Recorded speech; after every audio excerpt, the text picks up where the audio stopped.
is the deep back along with Harvey Williams. And we are set to go as John Casey will kick it away for the Seahawks. And at the 5-yard line, here is the Rocket to the 20, the 25, high steps to the 30. A flag is down as he comes down at about the 33-yard line. Rob Thomas with the tackle on the special teams for the Seahawks. Dick Hantak is the referee for the ball game this afternoon.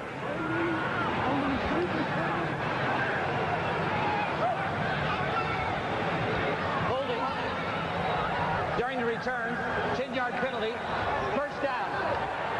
So the Raiders will have the ball first down, and the quarterback will be Jeff Hostetler. The offensive line for the Raiders, this is a well-known offensive line, but they have not been able to establish a running attack behind them. Hostetler, who you saw, he is the key to the offense. He is the man.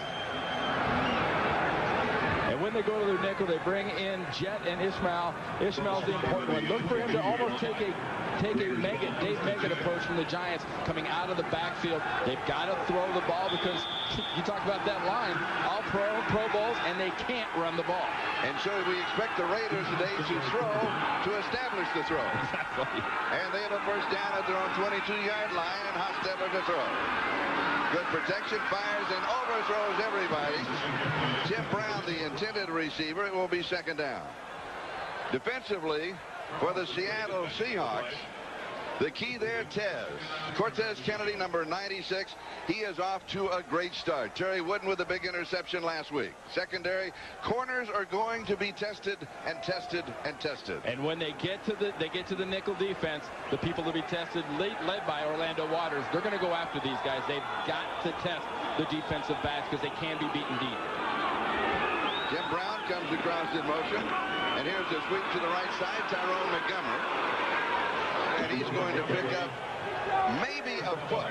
Let's see where they mark it. Maybe a half yard, maximum a yard before Gray makes the stop. And that was a good support on the run by Carlton Gray, but the key for Carlton Gray today is going to be how he handles these Raider wide receivers. Henry Ellard turned him around several times last week. Desmond Howard beat him last week for a big touchdown, so the young cornerback will be tested repeatedly.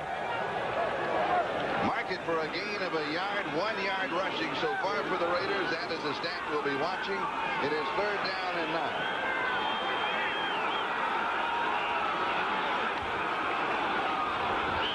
And we have leaning and motion in the slot on the right side. I believe it was James Jett. And a flag went down. It had to be movement. Ball start. Offense. Number 82 simulating the start of a play. 5-yard penalty. Still third down. And I don't agree with that call because he could settle back because nobody came with him defensively. All right, we would now like to welcome those of you who have been watching the Pittsburgh-Cleveland ball game. Pittsburgh defeating Cleveland by 7. Final score 17-10. Ball game just underway here. We have no score. Seattle and the Raiders. Third down and 14.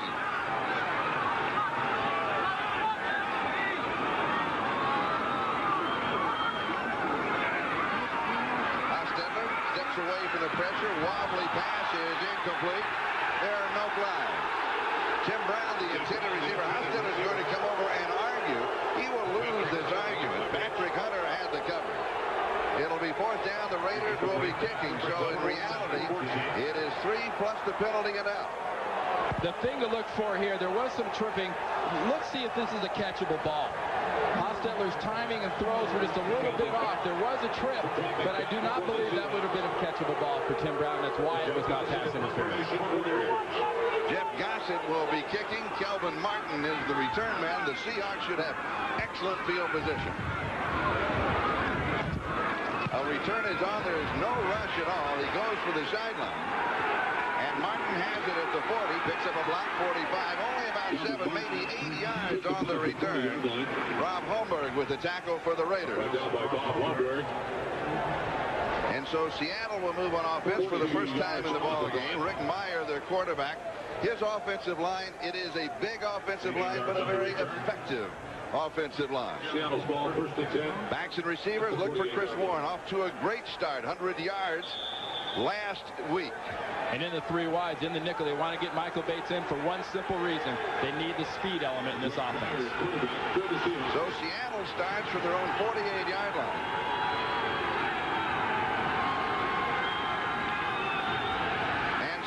Comes out throwing.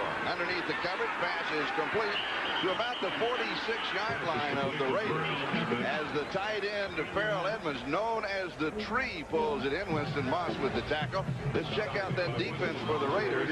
Scott Davis, of course, is no longer with the ball club. We'll be talking about that.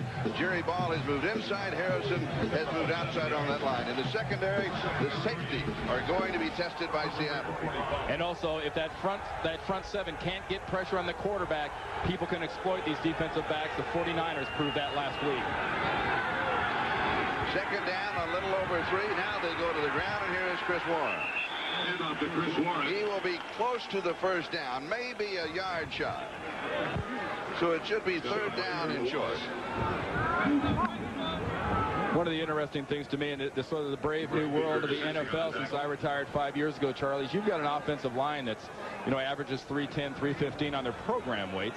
But it used to be those were the guys that just sort of mushed the ball, ran it right at you, and slammed you in the face. This is a big physical offensive line that is capable of moving and pulling, and they did a great job last week against the Washington Redskins. The chains are going to come out. You mentioned the fact that these are program weights, and that sometimes has absolutely nothing to do with reality. It could be a work of fiction. It's usually 10 or 15 pounds off. And it's scary to think that those are 10 or 15 pounds off, and the midget's 300-pound Ray Donald. It'll be third down, about half a yard, and Steve Smith, the former Raider, comes in at fullback. And they'll go with the big back set. Tracy Johnson and Steve Smith are the running backs. Smith, when he was with the Raiders, used primarily as a blocker, and he is an excellent blocker. This time he is the ball carrier against his former teammates, 40-yard line, and Steve Smith picks up the first down. He had 20 yards rushing on 3 carries last week against the Redskins, but a very early appearance for him in this ballgame. A very important appearance for Steve Smith, a very important play for Tom Flores to physically kind of set the tone from his offensive line standpoint, going forward on third down like that, running it up the middle like they did, and just telling the Raiders front seven, we're here and we're going to be here all day. Warren goes in motion. Myers sets a throw. As pressure goes deep, man coverage, and the pass is complete. As Brian Blades pulls it down at the 17-yard line with Terry McDaniel all over him. Excellent catch. Just a good example of Rick Meyer and the poise he shows in the pocket. He's getting the blitz. He's getting the pressure from Beaker coming around from his middle linebacker position. And he hung in. He put the ball where it could be caught. And this is the pressure we were talking about. Well, watch the feet. Look at him step into that throw. I mean, not all quarterbacks will step into a throw seeing pressure coming. And Beaker, the inside linebacker from Colorado, he was the man applying the pressure. And a gain of 24 on the play. Warren just a straight shot up the middle. Goes to the 10-yard line. So he's going to pick up almost 7 yards on the play. We'll call it second down and 3 as Eddie Anderson makes the tackle. One thing that Warren said, he said it's not the gains of 24 on the ground or the gains of 25. It's the gains of 5, 6, and 7. Those are the gains that you win a ball club with. And he's a big running back with a big line that can be very deceiving. He'll look like a 2 or 3 yard gain. It'll be 5. Second down, here is Warren again, shut off inside, goes outside, turns the corner, slips the tackle out of bounds. Nice move, 4-yard line. It's going to be first down and goal to go as Hoskins chased him out. Warren's got a running style. I just like to refer to it as pretty. It's just a very beautiful style of running. It doesn't look like he's running real hard. He makes it look very, very simple, but he's got the good speed, and then he's got the strength to go with the speed, as you can see with that straight arm of Hoskins. Remember last week in Washington, there was an article in the Washington Post on him from his high school coach, and his nickname was Smooth. He does not like the nickname Smooth. It fits. It does. And here he is as he smoothly moves to the goal line and has the touchdown. Chris Warren. He scores from 4 yards out. An opening drive of 52 yards for the Seahawks. They move on top. And we talked about the attitude of the offensive line and the lack of attitude of the Raiders defense. Watch this example for a lack of defensive attitude. Sure, the Seattle Seahawks are blocking well, but there's no fire. There is no attitude. And you know, I mentioned Scott Davis earlier. He's walked out on the Raiders. He was brought here to be an attitude guy. Gets in a fight with a young linebacker, Beaker, and he leaves. And that kind of an attitude affects the rest of the team. John Casey now to attempt the point after. And it is good. And Seattle moves on top of the Los Angeles Raiders by a score of 7-0 with 10:05. That is the time remaining. We're in the first quarter in the Coliseum. Back to the kickoff. Not quite 5 minutes deep in the ball game, and Seattle out in front of the Raiders by a score of 7-0. And there have been a lot of good matchups over the years between the Seahawks and the Raiders, but the Raiders have dominated. They've won the last 8 in a row. Well, the Seahawks basically said, you see this right hand, you see this fist, I'm going to put it in your face. That's exactly what they did. They put their fist right in the Raiders' face, and the Raiders did nothing about it. Harvey Williams and the Rocket Ismail are set for the kickoff return of John Casey. And moving under is Harvey Williams. Williams makes the cut, stumbles a bit at the 14, and then he is spun under at the 19-yard line by John Vaughn. Vaughn making some excellent plays last week on the special teams, has one here. And Rusty Tillman, now the defensive coordinator, longtime special teams guy here in Seattle, talks glowingly about this young guy and his ability to get down the field. Now as a running back, his aggressiveness with his tackling. And right now with this new kickoff rule from the 30, if you can get the other team inside the 20-yard line, you're actually taking about 10 yards from the quarterback in the offense. The Raiders in offense for the second time in the ballgame in about the same spot. They were 3 and out. This pass is complete. And it's going to pick up close to 9 yards as Alexander Wright stretches out right at the end of the play. It'll be 2nd down and 1. Patrick Hunter with the stop for Seattle. Well, you mentioned in the first series that the Raiders are going to pass to set up the pass, Charlie. This is going to keep going this way until they get a feel, until they get an idea of exactly what it is that Seattle's doing, especially on first down. Art Shell feels as much stunning and blitzing as the Seahawks do. You've got to throw it on first to give your quarterback in line a chance to see what's going on. 2nd down and 1. And here is Montgomery off the right side, and Tyrone is going to pick up the first down. He has 3 yards on the carry. So now the Raiders have 2 carries rushing and a total of 4 yards on the ground. And this is a big question mark with their offense. And you have to have somewhere along the line, you have to have a running game. As sorry as it might sound, that's actually above their average from Monday night. They averaged 1.7. They got 34 yards rushing against the 49ers last week. They do not have a back at this point that has stepped up and said, I want the job by performance. It's a first down at the 31. Hostetler to throw. Goes far side. It is high. Pulled down by Montgomery, who came out of the backfield. He's going to pick up about 6 yards on the play. Talk about the rushing yards per game. Let's take an in-depth look. Well, the Seahawks, the AFC's #1 rushing team, is a team. We talk about the line. We talk about what they're good at it. They came out being real good at it last week. And, you know, regardless of a 14-0 lead by the Raiders last week, by the 49ers, the Raiders' running game was very, very weak. 2nd down and 3.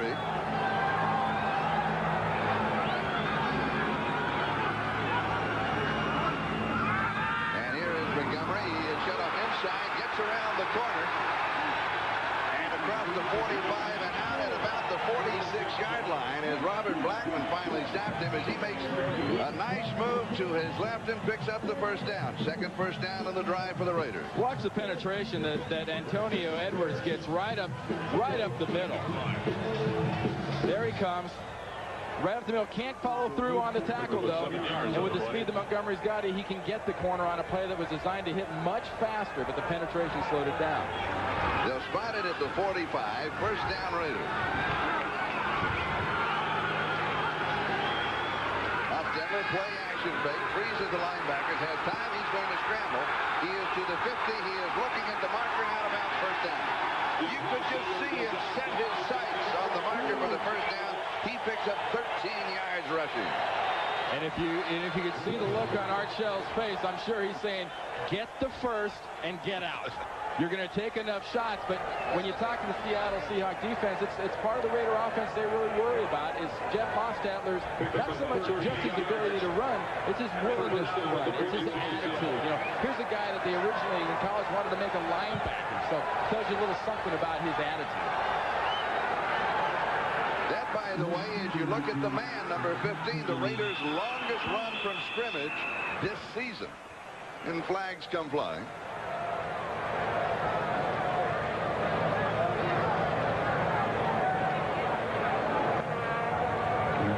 And here's Dick Hantag. Ball start. Offense simulating a snap. 5-yard penalty. Still first down.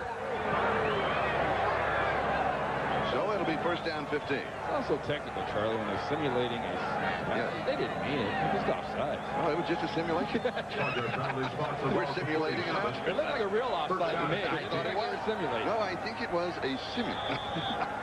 First and 15, the ball at the 47-yard line. Second offensive possession for the Raiders. They started from their 19. Now at the Seahawks 47-yard line, first down. And Hostetler to throw. Has lots of time. And he comes back underneath to his tight end, Andrew Glover. Glover, 6'6", 245 pounds, and in college, he was a champion triple jumper. He's a target that Jeff Hostetler not only has a hard time missing, has got to find on a regular basis, because defenses are going to play off on his wide receivers. They're going to double him underneath, try to take that away, and when they do that, he's got to be able to get the ball to Glover. Glover from Grambling also was a basketball star, a true three-sport star. Second down and 8 after that gain of 7. And Hostetler to throw again. Deep over the middle, and the reception at the 25-yard line.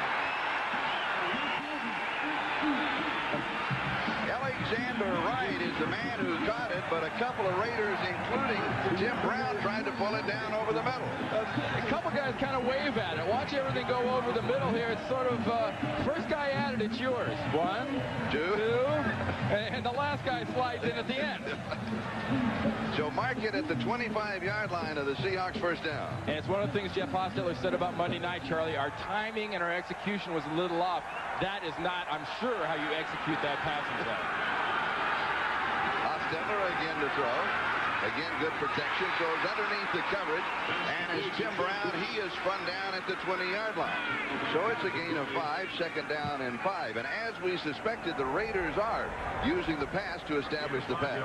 You know, I was on an offensive line at San Francisco that was undersized, and that's why we did it. The Raiders have an offensive line that should pound the ball and should not have to resort to putting Tim Brown like this underneath around linebacker. Sure, Carlton Gray's with him there, but I mean, that's a territory that a wide receiver can take a nasty shot from an inside linebacker. Second and 5 at the 20-yard line. Seahawks lead at 7-0. We're in the first quarter. Here's a sweep to the near side. It's Tyrone Montgomery. And they string him out, and they'll take him out of bounds at the 18-yard line. So he went a long way, but he only picked up a couple. There's a flag down there. The entire left side of the Raiders line, along with the right side of the right side of the Raiders line, left side of the defensive line. Everybody kind of took off a little early. Preliminary signal is against the Seahawks. Offside. Defense, number 67, 5-yard penalty. Repeat the down, second down. And that's called Antonio Edwards, who once again has drawn the starting assignment at left end, replacing Michael Sinclair. That's another example of the new rules here in the NFL. It used to be you erred on the side of blaming the offense when there's any kind of movement. Now, if there's an error, they're going to err on the side of blaming the defense. All right, so you can spot the ball just shy of the 15. Hostetler, a perfect record, 5 of 5 through the air. Plus, remember, he rushed for 13. Second down and short. And Tom Rathman gets the call. Has the first down. They mark it just inside the 12-yard line. You want to see a guy with an attitude running the ball. It's Tom Rathman. He's somebody I think the defenders for the Los Angeles Raiders could learn a lot from his approach to football. It's very much, I got the crew cut, and I'm going to stick my face right in your chest as hard as I can for as long as I can. He's a true blue-collar worker, isn't he? He really is. He's got the same kind of attitude most coaches look for in offensive linemen. 3:39 and counting. That is the time remaining in the first quarter. Raiders trail by 7. Hostetler now has pressure. He is down. Cortez Kennedy with the sack. And it looked for a moment as if the protection was going to stand up, and then Tez said, no, it's not. Well, Tez doesn't have to get a whole big chunk of you to put you down on the ground. Watch Hostetler get good protection. Look, bam. Black. Whoa. And that's what Tez does well. He gets the penetration, and he takes those last couple of decisions and looks away from the quarterback. Even when we talked to him last week, he is huge. We know that he's big, but I mean, he is bigger than big. And very quick. 2nd and 18. Hostetler to throw. Wants to set up a screen. It's not there. As pressure throws it away in reality. Just out of the reach of Tom Rathman. And it was Michael Sinclair who was chasing it. So it's going to be 3rd down and 18. And this drive that started with such promise back at the Raiders' 19-yard line now beginning to sputter. And the key for the Seahawks, of course, was the sack by Tez Kennedy. If you play the Los Angeles Raiders, especially when you know their offense is struggling a little bit, this is how you want the Raiders to go. You want them to have to go 10, 12, 13 plays to score a touchdown. You don't want them going downfield. And right now the Raiders haven't thrown downfield. That's including last week. 3rd down and 18. Porter may have gotten an early start. Flag is down. Pass is complete to Tim Brown. He is down at the 14-yard line. We have a flag on this side and a flag on the other side. Rod Stevens with the tackle for the Seahawks. And remember, the kickoff to the Raiders came with 10:05. That was the time remaining in the first, and now we have 2:55 left. So they run a lot of time off of the clock. Offsides. Defense, number 97, 5-yard penalty. Repeat the down, 3rd down. Rufus Porter with a rolling start. He was a step past the line of scrimmage with a snap. Well, what this does is that this puts the Raiders, instead of in 3rd and unreasonable, it puts them in 3rd and long. But where they got to get all the way down to the 2-yard line for a 1st down, Charlie. So here's the decision Art Shell and the staff has. Do you want a field goal, and do you throw it short, or do you want to go for the touchdown and you throw it into the Raider letters in there in the end zone? 3rd down and 14. Hostetler looking deep, throws it underneath the coverage. 8-yard line. Darrell Hobbs pulls it in. I had the feeling he looked deep. There wasn't anything there. Said, okay, we'll come back underneath. We'll set up the field goal attempt. Well, Hobbs is a receiver the Raiders really like. And what they like about a Hobbs is he's got the ability to run after he catches the ball. And when you throw a ball underneath like this is what you're hoping and praying, that a receiver can break a tackle or two and make something happen. 26-yard field goal attempt by Jeff Jager. Got it to hold, and Dan Turk is the snapper. The ball will be placed down just inside the 16-yard line. And it is good. And so the Raiders are on the board. The Seahawks lead at 7-3. Back with the kickoff in a moment. Back to the Coliseum in Los Angeles. The Raiders now trail Seattle by a score of 7-3. Jeff Jager will be kicking off with John Vaughn and Michael Bates, the return man. And it is taken at the 6-yard line by Bates. Bates will swing to the far side. He makes his cut inside what would have been a block, but it was simply not there, and Donald Frank makes the tackle. That stops the clock. 1:54. That is the time remaining in the first period. We're going to step aside. We'll be back to the Coliseum in just a moment. Ball spotted on the 22-yard line. 17 yards on the return. 1:54 left, first quarter. Seattle leading the Raiders 7-3. In case you do not know, Kansas City defeated the 49ers earlier today, 24-17. So Kansas City leading the West. The record now is 2-0. Seattle's record coming into this ballgame is 1-0. The Raiders are looking for their first victory. Myers steps away. A flag is down, makes a cut, and he is down. And as Terry McDaniel just grabbed him and pulled him down, and we'll check out the flag. It's going to go against the Seahawks. A lot of downs on that play, Charlie. That was a takedown. That was a flat-out tackle, but, you know, linemen are willing to do that to protect the quarterback. Holding. offense, number 73, 10-yard penalty, repeat the down, first down. That's on Ray Roberts to tackle the offensive center for the Seahawks. As a matter of fact, this week, talking about his quarterback, Rick Myers, said, if we protect that kid, we'll see some good things. And he's right. He's absolutely right. He has. Donaldson's never really played with a quarterback like this. Jeff George showed flashes of brilliance when he was at the Colts, but this is the guy I think that can take this organization all the way to the last game of the year. So now they show the shotgun. And the handoff underneath to Warren. And he's going to struggle just for a couple, maybe 3 yards. And that's going to be it as we go to New York for an update. And here's our good friend Greg Gumbel. Greg? All right, Charlie, in Dallas, Emmitt Smith gave the call to my good friends Charlie and Randy. All right, thank you, Greg. Less than a minute to go, first quarter here. It is second down and extremely long, 17 or 18 yards for the first down. Far side wobbly pass, but pulled in by Kelvin Martin, who had 4 receptions last week, and Lionel Washington had the coverage for the Raiders. Well, a pass like that, too, puts you in reasonable range on third down. It's getting a little greedy, especially with a young quarterback, to say, well, gee, get us back the whole chunks right away, Rick. He, at this point of his career, might not be capable of doing that, but this gets him back into the category of the 6-7 yards, and that's very much within his capabilities. Third down and 6.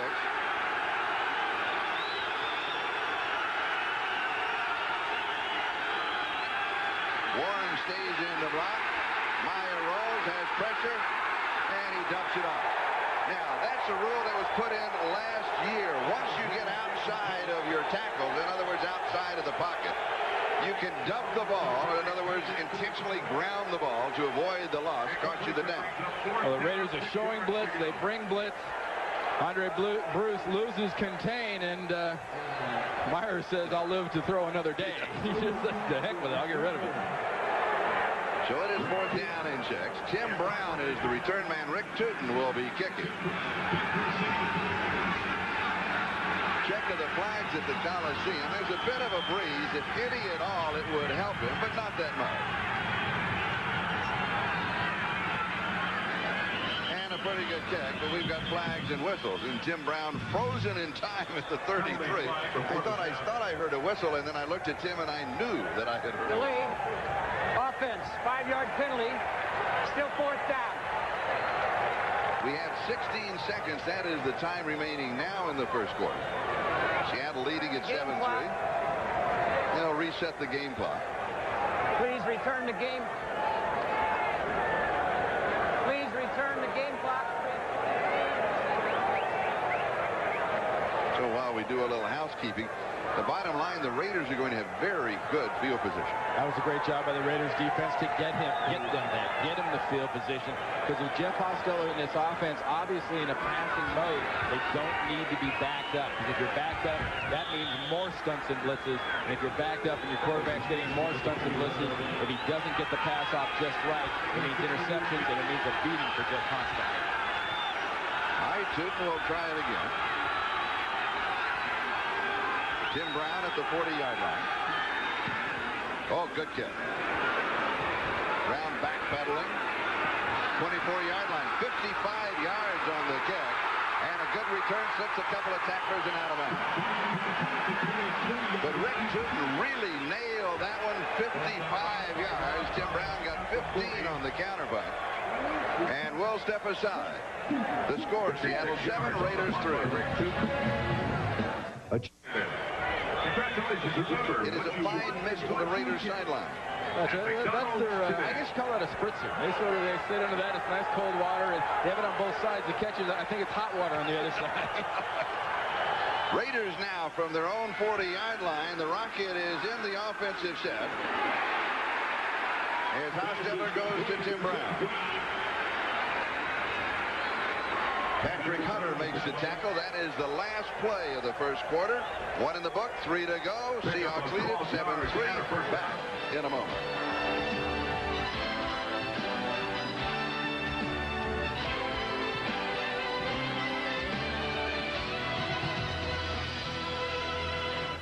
Again here at the Coliseum following the earthquake. A $60 million fixer-upper Los Angeles. They've done a tremendous job. An incredible job of everybody working together to get this done. Just a wonderful job.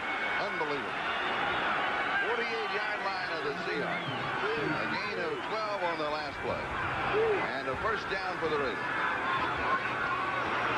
And guarding the ball is Harvey Williams as he starts to the right. Harvey Williams. Very cautiously with both hands covering the ball. Very smart to do that. It originally looked like it was supposed to go inside. He bounced it outside, and something I was a little impressed with at the end of that play, Rocket. Nice little block by Rocket. Tim Brown misses one, but Rocket gets one to sort of peel off some of the pursuit. But that's the danger of the Seattle defense. You talk about the quickness up front with Ted Kennedy and whatnot. Laterally is not the way you want to run against Seattle. You better go at them. Second down and 7. The ball at the 45-yard line.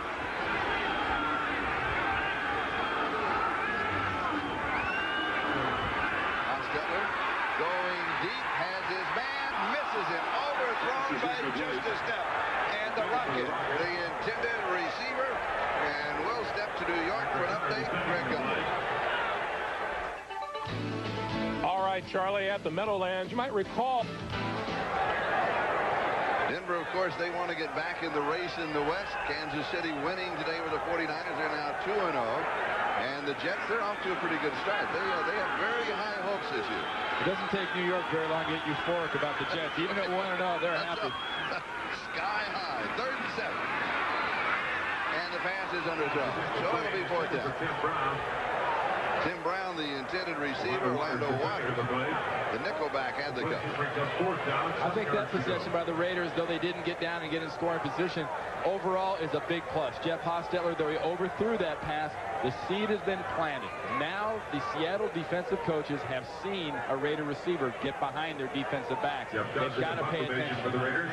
And the Raiders, as always, have outstanding speed at wide receiver. And they do like to go deep. Here's Kelvin Martin. He is the return man for the Seahawks. And Gossick, a line drive that is going to go out of bounds. He aimed it for the corner. It was ugly, but effective. Out at the 6. Good for 39 yards. We'll be back in a moment. Seahawks lead it 7-3. And here is Chris Warren out of the backfield from the 6-yard line of the Seahawks. We have 13 minutes and 50 seconds. That is the time remaining in the first half.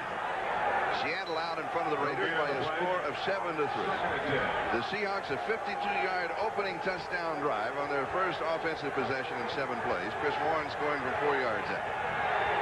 The Raiders have counted with a 26-yard Jeff Jager field goal. That makes it 7-3.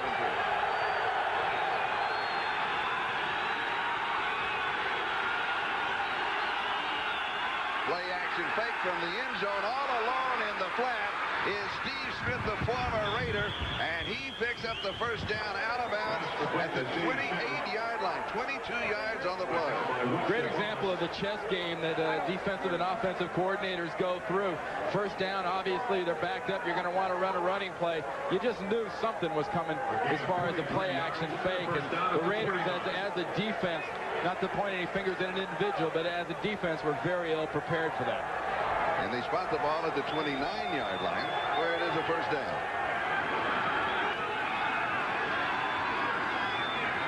And the pitch to Warren, and he is dropped in his tracks. Derek Hoskins moving up from strong safety, and he was waiting for him. A loss of a couple. And this is an example of how you break up a running play with a bunch of 300-pound linemen pulling out in front. You get penetration off the block by your strong safety. He just comes up, and he's unaccounted for really in the blocking scheme. If he can make that play can't be successful. It won't gain yards. Second down and 12, a loss of 2, 27-yard line.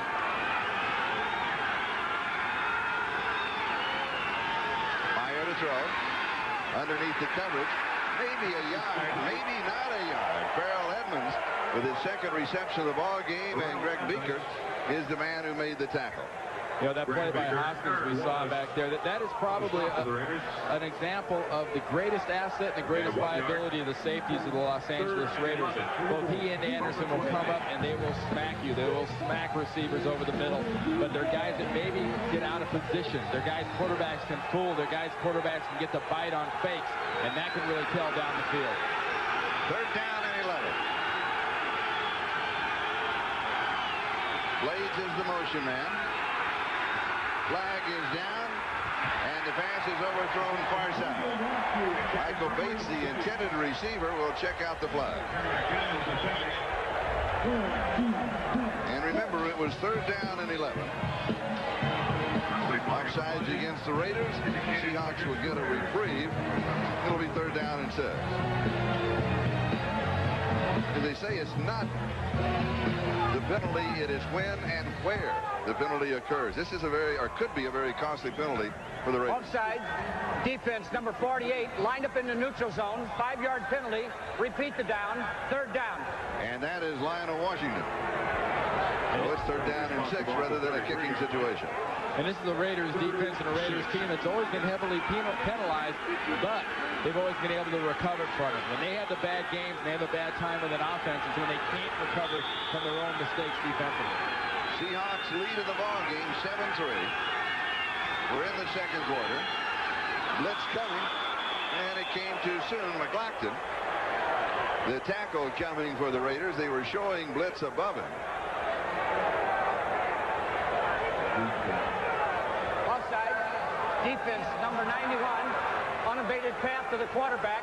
5-yard penalty. Repeat the down. 3rd down. Moment ago, 3rd and 11. Now 3rd and 1. That's flat out dumb when you take an offense from 3rd and 11 and searching through their playbook for somewhere to go, and all of a sudden now you got them at 3rd and 1.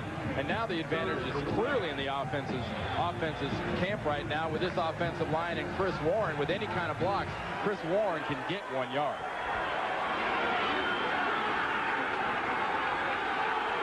Warren, the tailback. And he is the ball. He is not going to get the yard. Greg Beaker met him in the hole. Oh, he was waiting for it. You know, that little freezer you just ran into, that's Jerry Ball. Jerry Ball stuffs into the backfield, spins off the block, and he and Beaker get in the backfield. I said with any kind of block, Warren could get a yard. He got no kind of blocks. So Rick Tootin will be kicking. Tim Brown is the return man. So 3rd and 11, 3rd and 6, 3rd and 1, and now it's 4th down. And here's the kick, and another good one. He outkicks the coverage again. Brown back at the 7-yard line.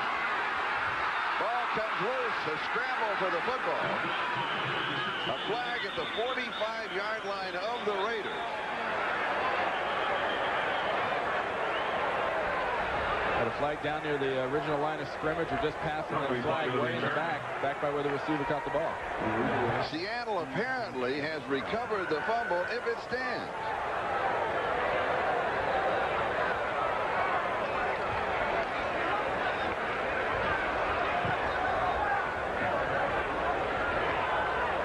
So the officials have to sort out a couple of flags on the play.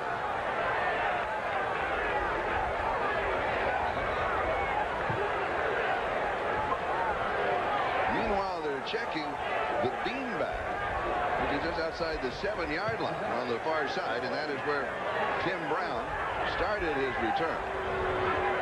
If the Raiders do indeed lose this ball, it'll be unfortunate, because that was an example of overcoming a couple of bad penalties and stopping Seattle. And here's the call. We had multiple fouls against the receiving team. We had a post-possession hold, which is declined. We had an illegal block in the back on the return by the receiving team. That penalty is declined. 1st and 10, Seattle.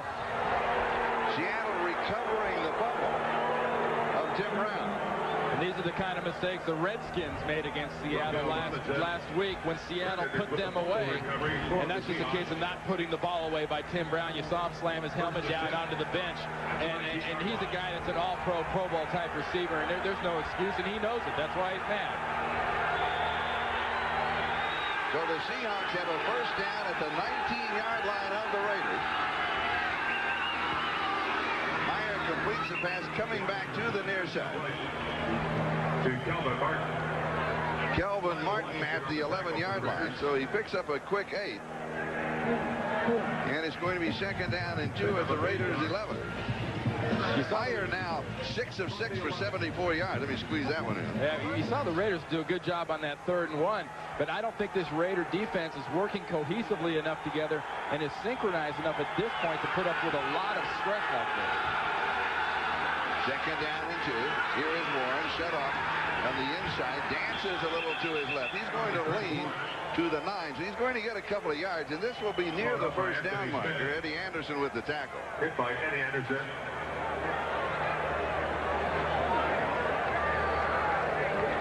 And Jim Warren's thinking the same thing. I think everybody in black and silver is thinking right now, and that is get a field goal. Don't let him get in the end zone. Don't let this mistake end up in 7 points. Please let it be 3. First down, goal to go, 9-yard line. 9.5 minutes. That is the time remaining first half. Seahawks up 7-3. Meyer on a quarterback draw. Flag is down. He keeps going another way. He works his way into the end zone for a touchdown if it holds, but there were a pair of flags dropped. You're going to get a chop block in the backfield right there. Jerry Ball got taken down right by a block down by his knees. An illegal chop block by number 42 on the offensive team. 15-yard penalty. Repeat the down. First down. Now from the right side of the screen, check this out, what happens to Jerry Ball. He gets the penetration. Watch Warren, 42. He is engaged with Hitchcock. That's the key. If he's not engaged with the offensive lineman, Warren can cut him down. But as long as the lineman's got his hands on him, you cannot hit him low. So with the penalty, the ball goes back to the 24-yard line. Tom Flores, the head coach of the Seahawks, looking on from the far side. He has been, of course, on both sidelines here, former head coach with the Raiders. And his first down goal to go at the 24.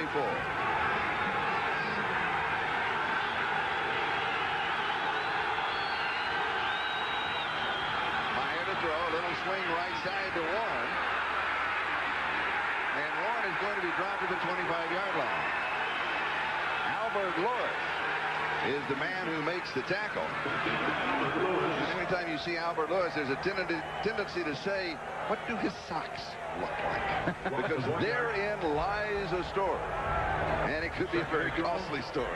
Well, for Albert Lewis it is. He basically budgets $35,000, $40,000 a year and says, look, my socks don't go all the way up to my pants. There's going to be skin showing. The league's going to find me. Put that money aside. I'm going to pay that every week because I'm not going to dress different. It is a fashion statement, but a costly one. Yeah. All right, Meyer to throw. Back underneath the coverage. This is the tight end, Paul Green. Green with a couple of receptions last week. He is stopped by Moss and McDaniel. It's going to be third down and still goal to go. Very nice job the last 2 downs by the Raiders defense. Earlier this quarter, you saw Seattle coming up in the backup area, run a little screen that the Raiders defense was not very well prepared for. Last 2 plays, good coverage downfield, and very good coverage underneath by the linebackers, denying that type of little flip and screen. And here's the same situation the Raiders face. Do you go into the end zone to try for the touchdown, or do you pick up a few more yards to make the field goal attempt a little easier? Quarterback draw straight up the middle. It is Meyer from the shotgun, and he is just inside the 15-yard line where Anderson makes the tackle, and then we have the pushing and shoving and mark the time. 7:53. That is the time remaining in the first half. Bit surprised that it took this long. And that's all started by the fact that Meyer took a pretty good shot as he was going to the ground, and Ray Roberts, his left tackle, said, you don't hit my quarterback like that. It's great that your offensive linemen feel that strongly about their quarterback. It's not great when a veteran loses his composure like that and does cost his team.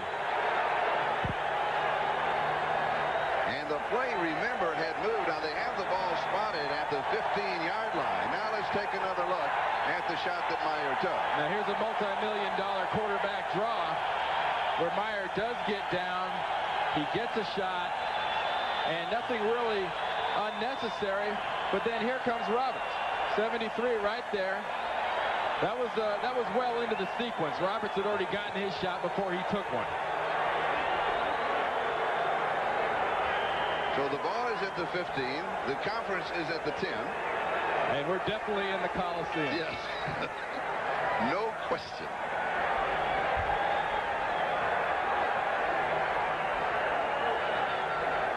What was Rick Meyer's statement when you asked him about the difference between playing here when he was in the Coliseum when he was with Notre Dame and now in the pros? I thought there was an ambiance and a feel. I'm looking for something like that. He goes, well, no, when I came with Notre Dame, there were a lot more people. Because, you know, there are 95, 100,000 people in here, and people are screaming and yelling, but they're very, very enthusiastic for football. He goes, the difference is there's not as many people for Raider games, and they're screaming a little different things at you. And the conference continues. I think you're going to get an ejection out of this, and you're also going to get a possibility of the dreaded offsetted penalties.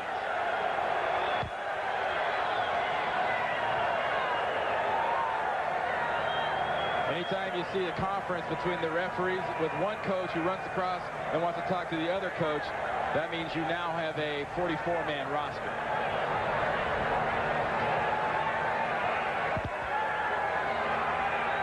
Here's Meyer going down. Watch afterwards after he takes the shot.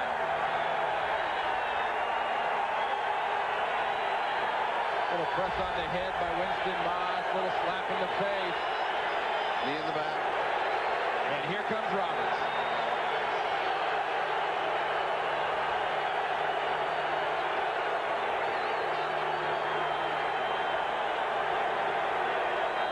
Ray Roberts has been ejected.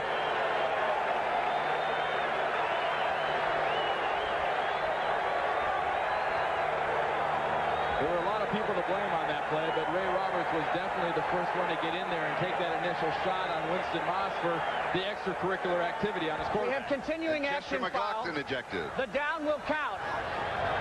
We have unnecessary roughness on Seattle. Number 73, he has been ejected. We have unnecessary roughness against the Raiders. Number 91 and 56 both have been ejected. Fourth down. Chester McLaughlin, Andre Bruce, and a very thin defensive line for the Raiders. Now we go back to Scott Davis no longer with the ball club because of the altercation, the fight during practice this week, not with the ball club. They are very, very thin in that defensive line. Well, how thin? They've got a converted tight end in John Duff, and they've got a guy that's a young guy, a rookie, Austin Robbins from North Carolina, a rookie. So, you know, Art Shell, I mean, what's going through this guy's mind right now? What do I got to do? Who am I going to play in my defensive line? There's Duff. I mean, Duff's the guy they think down the road can be a good pass rusher, but he's used to catching footballs, not quarterbacks. So Ray Roberts ejected for the Seahawks, Andre Bruce and Chester McLaughlin.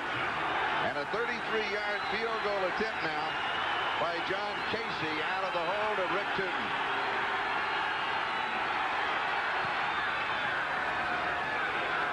And it is good from 33 yards away. And it all started with the fumble of Tim Brown. Seattle Seahawks 10. And by Compaq, makers of the Contura Aero Portable Computer. So light and portable, you'll never be tempted to leave it behind. We're midway in the second quarter, and John Casey will kick off to either Harvey Williams or to the Rocket Ishmael. And it will be down in the end zone by Rocket. They'll bring it out to the 20-yard line for the touchback. The score, Seahawks 10, Raiders 3. We'll be back to the Coliseum in Los Angeles in just a moment.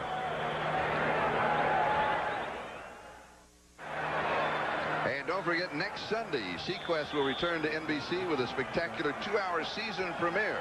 A whole new Sequest, new cast members, new locations, wondrous discoveries. It all returns next Sunday at 9 Eastern Time here on NBC. Raiders now from their 20, Hostetler. Scrambles, throws it back underneath the coverage. This is James Jett, and he is going to pick up the first down. And now we have some pushing and shoving as it continues. And cooler heads finally prevail. You get to the point that you either side, you cannot afford to start losing a lot of players. Well, you know, it's one of easy, boys. It's really not that important. I mean, Wisniewski went flying over a pile after the whistle, didn't hit anybody. It was basically sort of a show of enthusiasm and support for his wide receiver, and you know, that's when you start looking for a reason. You don't want to look for a reason. There's plenty of reasons. Here's a flying 290-pound guard. Doesn't make contact. No. You know, Stevens thinks he might have hurt him if he had made contact. And he probably would have. Hostetler, quick drop, quick pass outside. It's the Rocket. And he has the first down at the 45-yard line. So suddenly back-to-back first downs for the Raiders. Now the 3 ejections not involved in this set, but if Seattle goes on offense, they will be without their starting left tackle, and the Raiders will be without 2 of their defensive linemen. Who comes out ahead in that exchange? Well, I think really Seattle's at a disadvantage initially, because if Tom Flores is going to do it right, he's going to roll away from that new guy for a while until he shows he can block. All right, Hostetler to throw. Holds in the pocket. He goes deep, has a man, overthrows it. He hung it up just a bit, and James Jett, who has that great speed, simply could not get there. He is a gold medalist in the 4x100 in Barcelona Olympics. If James Jett can't run underneath it, you overthrew him. That's right. And he got behind Patrick Hunter. And if you overthrow James Jett, you might be able to overthrow most relay teams. That's right. And Jeff knows, you know, that was a touchdown. He could have had that. You know, this is the big part of the Raiders' offense, is getting deep and getting the bomb. But the 2 most important receivers in the way they're throwing the ball short are Ishmael, the Rocket, and Tim Brown. And right now, Tim Brown has spent the better part of this series on the sideline. And here is the reverse to the Rocket. And the Seahawks, when you look at this in wide shot, look at the white jersey. They have been anticipating that reverse. I mean, soon as he started, about 6 defenders started to go to their left. The only thing that was missing is a couple of the defenders for Seattle just standing up and pointing. They're going over there, and they're going over there. Yeah, that's right. He's going to get a couple. 1, 2, 3, 4, 5, 6, 7, 8 coming in late. And last year, and at Notre Dame. 3rd down and 8. And we have flags. Play still underway. Hostetler throws it away. We'll come back and check out the flag. It was 3rd down and 8 with the ball at the 47-yard line. 5 minutes and 11 seconds. That is the time remaining in the first half. The penalty will go against the Seahawks. So it's going to be 3rd down and 3. Offsides. Defense, number 87. 5-yard penalty. Repeat the down. 3rd down.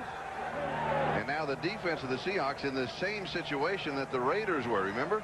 That's 3rd right. and 11, 3rd and 6, 3rd and 1, then they held.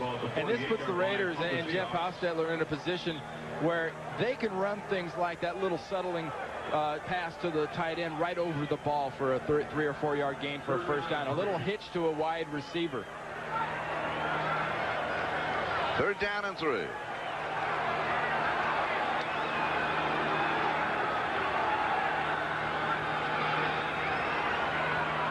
Hostetler pressure right up the middle, and he throws it up for grabs. And it is almost intercepted, and should have been intercepted by Carlton Gray. It'll be 4th down and 3. And Jeff Hostetler took one of those, oh my aching rib shots. And here is the almost interception. Guys, you are teammates. That's When right. do you catch the ball? Blackman and Gray were both And watch there. this. Ooh. Look at that shot. Stevens right in the chest, and just to be sure, Sinclair knocks him to the ground. 4th down and 3, and Gossett to kick. Kelvin Martin is the return man at the 8-yard line. And he goes for the corner, and he doesn't get it. It will go to the back edge of the end zone for the touchback. We'll bring it out to the 20-yard line. We'll step aside. We'll be back in a moment. Here's the Raiders defense. Remember, Andre Bruce and Chester McLaughlin, defensive linemen, have been ejected from the ballgame. Exactly. And now they're going to have to go with the rookie Robbins in there, and it doesn't take a rocket scientist to figure out. If you've got a guy like that you know hasn't played much, and you're a power running team, that's where you power run. First down, Seattle. And here is Chris Warren. And he has about 3. It'll be second down and 7. And the other part of the equation, of course, is the left tackle of the Seattle Seahawks. And that is Mike Kime. He is in his 3rd year, played his collegiate ball at BYU, spent his entire career with the New Orleans Saints before joining the Seahawks. Active for 16 games last year. And he saw action on special teams in only 3 games. So not a lot of experience there with the Seahawks. Myers goes deep, tipped, and incomplete. Martin, the intended receiver, Terry McDaniel, went up and tipped the ball. It'll be 3rd down and long. And you got to say, the Raiders are hanging in there. The Raiders have made some mistakes. They've made some dumb mistakes. But defensively, they haven't let the mistakes really sort of overwhelm them. They're still playing good team defense right now. And I'm pretty impressed with the job that the linebackers and defensive backs are doing, because they're not exactly getting all over Rick Mirer. Meyer 8 of 10 for 74 yards. And it's 3rd down and 7. From the shotgun, with Green and Warren back with him. A little bit of a low snap and the blitz, and he is sacked. And a flag dropped to the 25-yard line. And another flag at the 10-yard line, and Myers down. That is going to be a flagrant foul right there, the way he was slammed to the turf. That was completely unnecessary.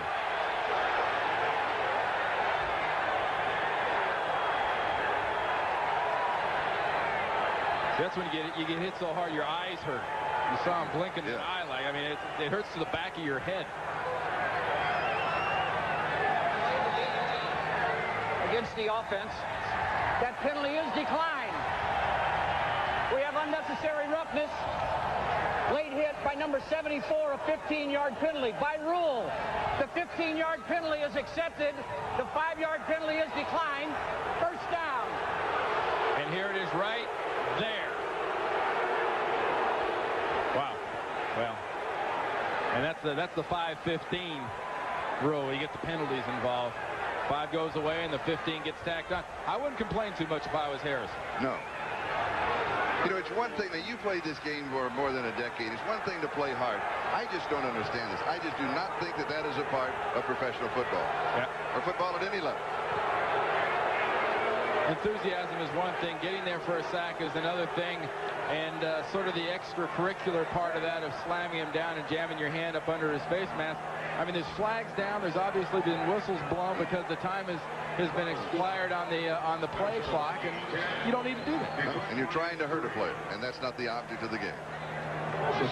So the ball spotted just shy of the 39-yard line. And remember, it was 3rd and 7. Seahawks retain possession. They have a first down. And the Seahawks have the lead 10-3. Also, from a Raiders standpoint, if they lose Harrison, then they are really thin. Very important for Seattle to keep their composure. They don't want to get into a fight with the Raiders. That's their disadvantage. And here is Meyer to throw. To the sideline, Warren has it and out of bounds. No, he said he did not have the catch in back. So it'll be second down and 10.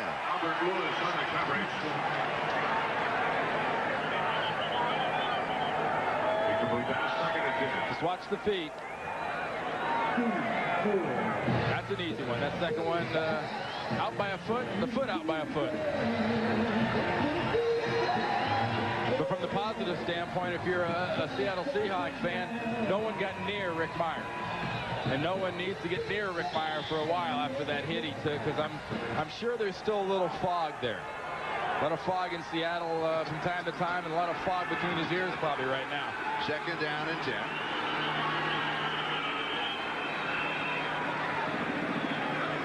And the officials stop the play. You see that motion, want to put some time back on that clock. 4:07. That has got a cricket. But it shows.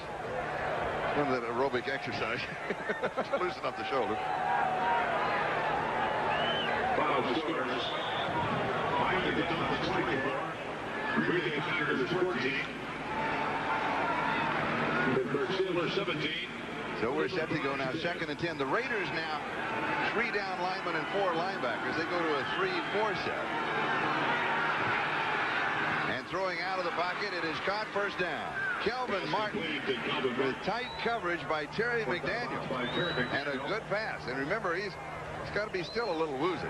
Exactly. And one thing to remember, you pointed out the 3 linemen and the 1 linebacker, and that linebacker being Aaron Wallace, number 51. The Raiders like to use Aaron Wallace as a nickel rusher, so he's sort of a tweener for them when they're getting short like this on their line. 50-yard line, first down. Kelvin Martin, his 3rd reception, and he has a total of 32 yards to his credit. Seahawks lead by 7, 10-3. And here is Warren, and he is wrapped up immediately by Aaron Wallace. Wallace was simply waiting for him in the wings, and it was a quick exit. That's when you sort of take the guy to the sideline, get the air pump out, and pump him up and say, hey, you're now a defensive end, play like one. And he wasn't playing like a defensive end, he was playing like a linebacker. Got away from Green, the tight end, just sort of like did a Nolan Ryan, no-hit him, and he got in the backfield. And they'll move the ball back to the 48-yard line. And it's 2nd down and 12. 4-man rush. Meyer throws. Pass is complete. 40-yard line. Now he caught it right at the 40. They're going to give him the spot, which is going to be the 41-yard line. It is Martin who has it. And Terry McDaniel immediately ran him back for 3 or 4 yards with the mark at the 41.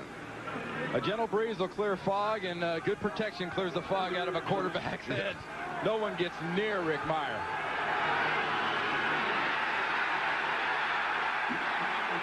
And this time, those that are near Rick Meyer are wearing the silver and black. Jerry Ball and Rob Fredrickson.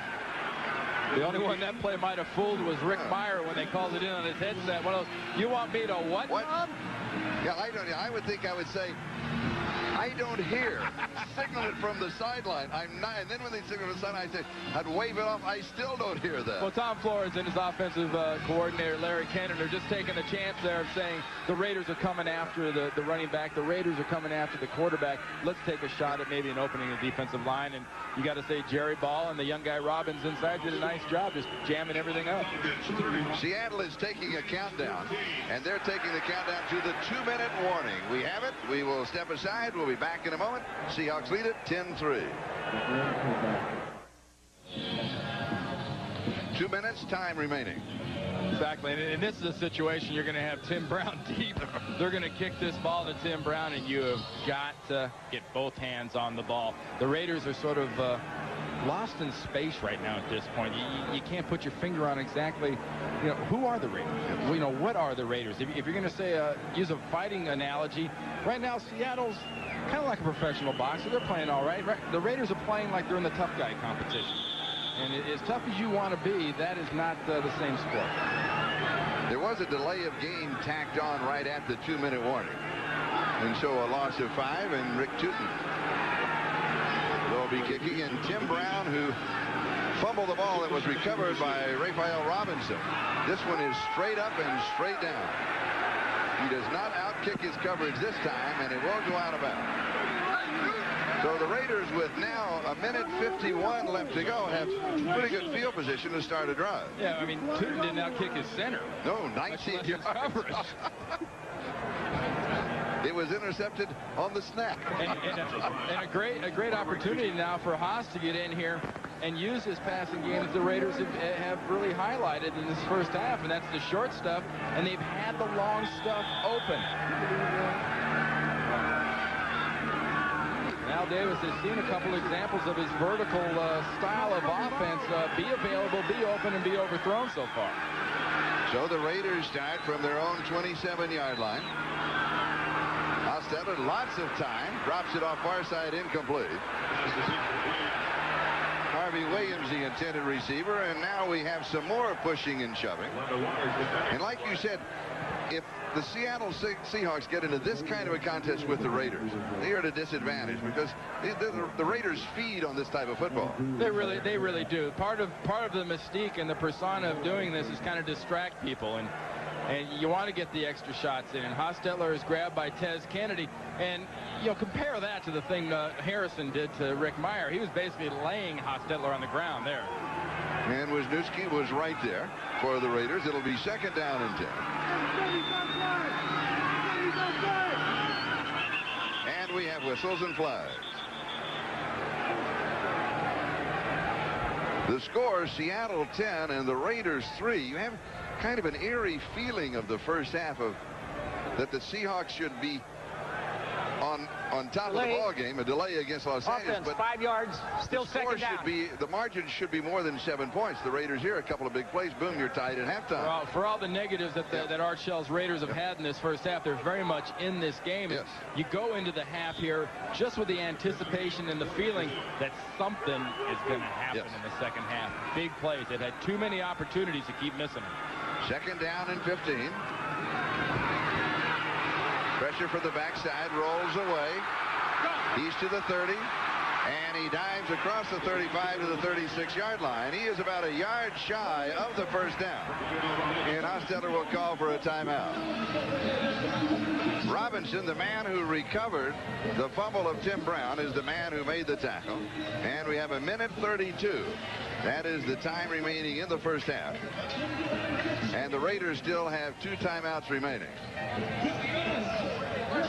And we talk about the mentality that Jeff Hostetler brings to football of, kind of being fit into a lineman or a linebacker. He gets a shot to the head. Watch what happens when he starts to get up. There you go. But he's smart. He's picking on a little guy. That's not Tez or anybody like that. That's not Cortez Kennedy. He's going after a defensive back. So he scrambles for 14. It'll be 3rd down and 1. And the ball just outside the 36-yard line.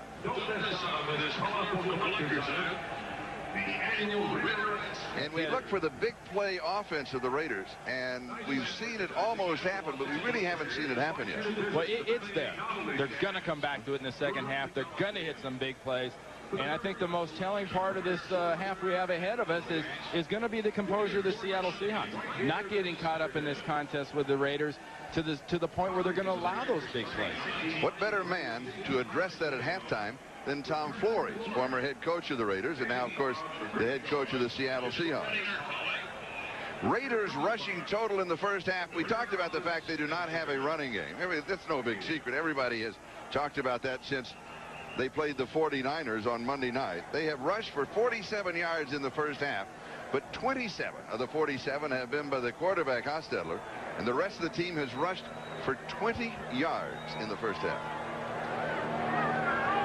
And I'll tell you one thing right now. If Jeff Hostetler doesn't overthrow those 2 long passes where he had guys open, that rushing yardage doesn't mean a thing. Doesn't mean a thing. Doesn't mean a thing. Doesn't mean it's 17-10 Raiders, and you're saying right. They can win without a running game. That's right.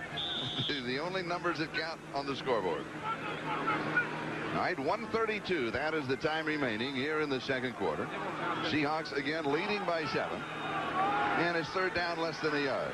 The Raiders are about 25 to 30 yards from reasonable Jaeger field goal range. And the quarterback sneak, and that should pick it up.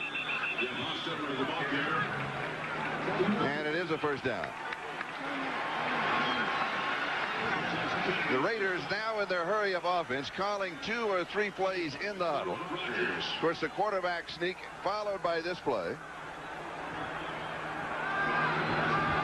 Hostetler stepped forward in the pocket, wanted to go deep, comes back underneath the coverage. Tim Brown, it'll be incomplete. Tim Brown almost had possession, and then Carlton Gray was there for the Seattle Seahawks. And it goes as an incomplete pass.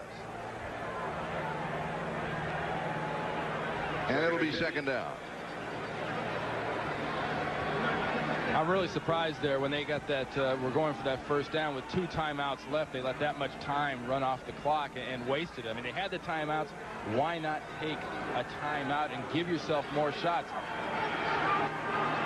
1:05. Time remaining, second quarter. Hostetler again, good protection, pass far side. It is not a first down. And the Raiders now will take their second timeout. 59 seconds time remaining.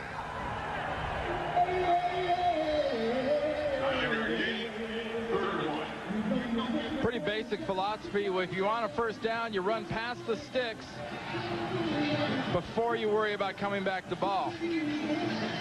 That was short from the get-go. And once again, they face a 3rd down and 1. In a dangerous spot. to have the Los Angeles Raiders. I think we talk about the speed, we talk about their explosiveness. They've got the ability to get this first down the old-fashioned way with either a run, I think, or a little pass. But if you're a defensive coordinator, if you're Rusty Tillman of the Seattle Seahawks, you can't forget about taking that big shot down the field. Now defensively, the last time they faced the 3rd and 1, there's Rusty on the far side. He had the quarterback sneak. It was this is a full yard. The other was less than a yard. Is that still a possibility here? I really don't think so. Okay. I don't think they're going to surprise anybody. And the one person you worry about surprising the most in this situation against Seattle is Cortez Kennedy, and you only surprise him once. Hostetler to throw. Pressure from the backside. Tim Brown has the first down, 45-yard line. Seahawk territory. And the hurry-up offense, they do not stop the clock. They have 8 yards and a first down at the 45. 43 and counting. Now 15 yards, that field goal range. Has pressure, far side, and the catch. Does he have it? Yes, he does. And it's the Rocket Ismail on the sideline, diving out of bounds, keeping both feet inbound. Stopping the clock, 33-yard line. Great job of concentration. Oh, yeah. Look at that drag. Little tap dance there on the sideline. Right now, the tips of Ishmael's shoes are green. They got those grass stains on him where he drug him on the sideline. What a great situation for Hostetler. 32 seconds, a timeout. He's in the field goal range. If he doesn't lose yards, now he can take his shots down in the end zone. Hostetler again to throw. Again has the protection. End zone. Incomplete. The Rocket, the intended receiver, Carlton Gray, goes out for the Seahawks. Eugene Robinson there with him. And it'll be second down. Haas will probably be the first one to tell you he wasn't real happy with the way that pass kind of floated out there into the end zone. Stayed up there and stayed up there. I mean, most passes or balloons like that have weather equipment at the bottom of them. When you look back at the last 2 minutes of the ballgame, for the Raiders, it could have been the reception of the Rocket on the far sideline that gives them the spark that they need. They need a spark from a play or from a player. The Raiders look focused. Hostetler throws just as he is hit. And does he get it? Yes, 20-yard line. Tim Brown, Antonio Edwards nailing Hostetler. And Edwards shaken up on the play. You know you got a tough quarterback when the defensive lineman hits him and gets up slow. Watch the contact. Here comes Edwards. Oh, with Sinclair got kind of a double dip shot. Watch the shot Sinclair gets on Edwards and Hostetler. There you go.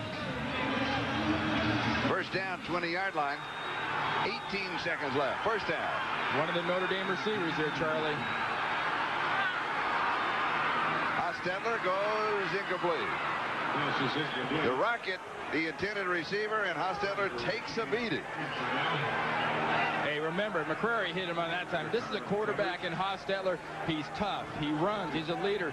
He was sacked 50 times last year. That's way too many times for even a tough quarterback. And right now, between last week where he was sacked 5 times and this week where he's not being sacked much, but he's getting beat on a lot. And that's a legitimate hit because the defender has 1 step from the release of the football by the quarterback. And anytime you're getting hit, if it's you getting hit, it's legitimate.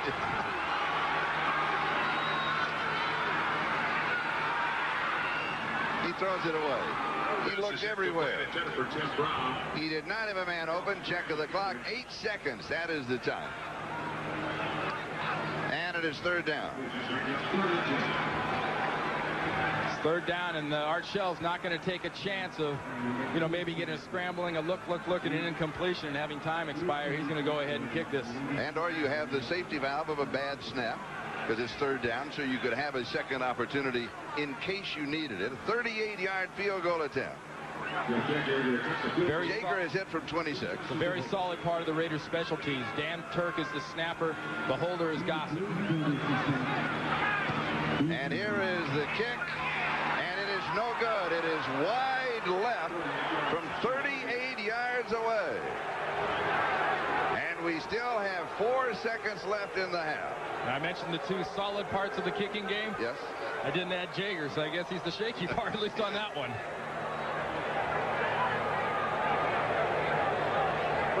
Now, we've talked about sort of the gamesmanship going on here, and don't get involved in it from Seattle's standpoint. Jaeger misses it, and just to sort of rub it in, here you got Williams there, gives the kicker a little shot, and then the old, who, me?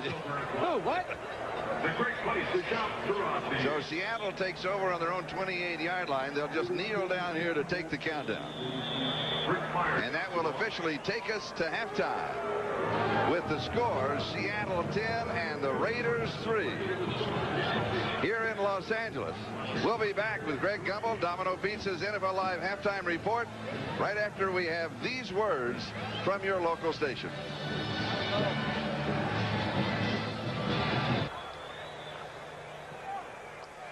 At halftime, Seattle leading the Raiders by a score of 10-3. I'm Charlie Jones along with Randy Cross. What do you look forward to? What do you expect in the second half of this ballgame? I expect the same things you've seen out of Seattle, a fairly conservative passing game. They're going to try to run the ball, which actually the Raiders at the end of the first half managed to stuff them up pretty good with Chris Warren not being able to get many yards. But I look for big plays from the Raiders. The Seahawks are making a mistake letting the Raiders hang in this log. And if you look at the halftime stats, you know, the Raiders are right in this ball game, and don't make a mistake to say that they're not. The Coors Light halftime stats. And we'll be set to go with the second half.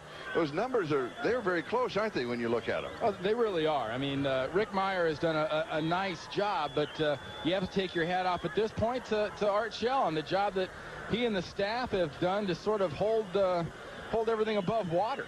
Because they had every excuse to lay down, and actually the Seahawks played a team last week that started out good in the Redskins, and then when things started going bad, they kind of laid down and went away. And the Raiders don't have that in them, and a lot of it is due to the fact of the leadership they get from that guy right there, Art Shell. Seahawks 10, Raiders 3, as we start the second half.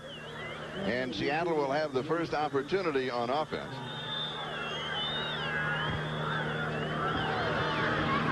Michael Bates, number 81, and John Vaughn, number 22. They are the deep backs on the return. And Jeff Jaeger is going to kick it away, and now he's going to bring the ball over to the sideline for a moment. See, you've seen a lot of orange tees and the old kicking tees. They used to flip upside down and kick off the bottom, and they made that illegal, and it's now a 1-inch tee. Check this thing out. And when you originally see that, you'd say, I'll bet money that can't stay on that thing. It looks like a thick horseshoe. It does. And it's 1 inch high. It's a 1-inch tee.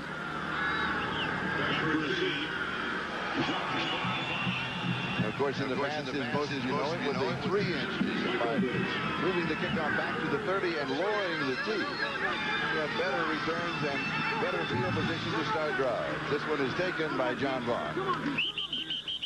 And Seattle is going to set up shop just across the 30-yard line.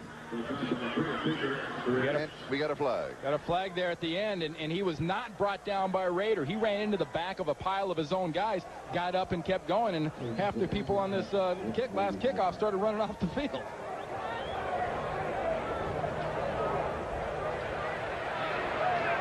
And we would like to apologize for any disruption that you have of your audio and video quality of this telecast. We are working on it.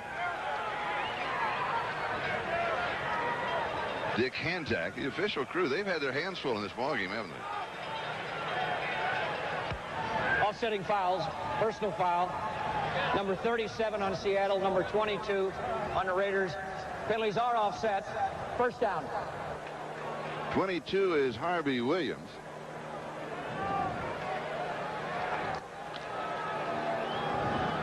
Did he say 37? And that's a good, consistent, conservative half for Rick Meyer. But the telling point for both quarterbacks has been the hits and the contact they've sort of been subjected to. I have a surprise. Seattle doesn't have a 37. Here's Meyer to throw over the middle, and it is incomplete. They do now. They do now. Steve Smith, the fullback, the intended receiver. The pass was behind him. So it'll be second down and 10 at the 31-yard line. A pretty good crowd on hand. A sundress day in Southern California. The temperature has to reach into the 90s here. This could be a very warm football field for a grass field. And you say that because the artificial surface stadiums, of course, as most of you know, really do hold the heat well. And here's the give to Warren. We have a flag down. Warren to about the 38-yard line. But it looked as if one of the Raider linemen had stepped into the neutral zone. Perhaps it was Harrison. Indicated against the Raiders.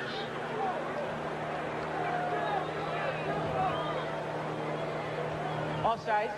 Defense, number 74, 5-yard penalty. Repeat the down. Second down. And speaking of penalties. And the beat goes on. Not something unusual to see in an LA Raiders game is lots of penalties. They and Houston the most penalized teams in the NFL. But you know, right at this point, if I'm Seattle, I'm their offensive coordinator, Larry Kennan, I want to reestablish that running game I opened this game with. I mean, remember we talked about them bashing the Raiders on the nose. They haven't bashed them very much lately. Second down and 5. And here is Warren to the outside. And the Raiders defense simply strings him out. That's a perfect example. As he could not get around the corner, he runs out of real estate, and suddenly he's out of bounds. And that speaks to the job that's being done up front by everybody involved, or maybe with the situation with the defensive line, we say everybody that's left, because not a lot of guys left with the ejections. You saw Stevens, 94, take away the outside and cause them to bounce. And nice job by Winston Moss, just sort of shadowed Warren all the way. Chris Warren, 100 yards against the Redskins last week. His last 8 carries in this ball game, 0 yards rushing. Meyer throws pass complete. It's going to be a first down as he hits Kelvin Martin, and he is dropped by Lionel Washington. They'll mark it at the 44-yard line. 9-yard gain. That's Larry Kennan, the offensive coordinator of the Seattle Seahawks. Something you're seeing now with all these young quarterbacks in the league is more and more, you're not going up to the box to get a picture of the offensive coordinator. They're down on the sideline so they can have that hands-on experience with their young quarterbacks when they leave the field. First down, play action fake to Warren. He goes deep. Pass was underthrown, and then juggle. Terrence Warren, the intended receiver. Terry McDaniel stayed right with him, but the pass was underthrown. Well, Warren had a chance there to do one of those Ahmad Rashad balls bouncing, you're running backwards and still catch the ball there. And right at the end, he has to hold up. And who concentrates the most is that key. Daniel McDaniel didn't quite get it. But you might say Meyer sort of got it. Took a little hit from Robbins and Harrison. And that's a smart hit because they hit him and kind of stayed off away from him. Didn't try and drill him in the ground as we saw earlier. And here is Warren as he cuts back, and he is going to pick up the first down. He's going to add 12 yards to his total. It's been kind of a skimpy rushing total. Derek Hoskins makes the tackle.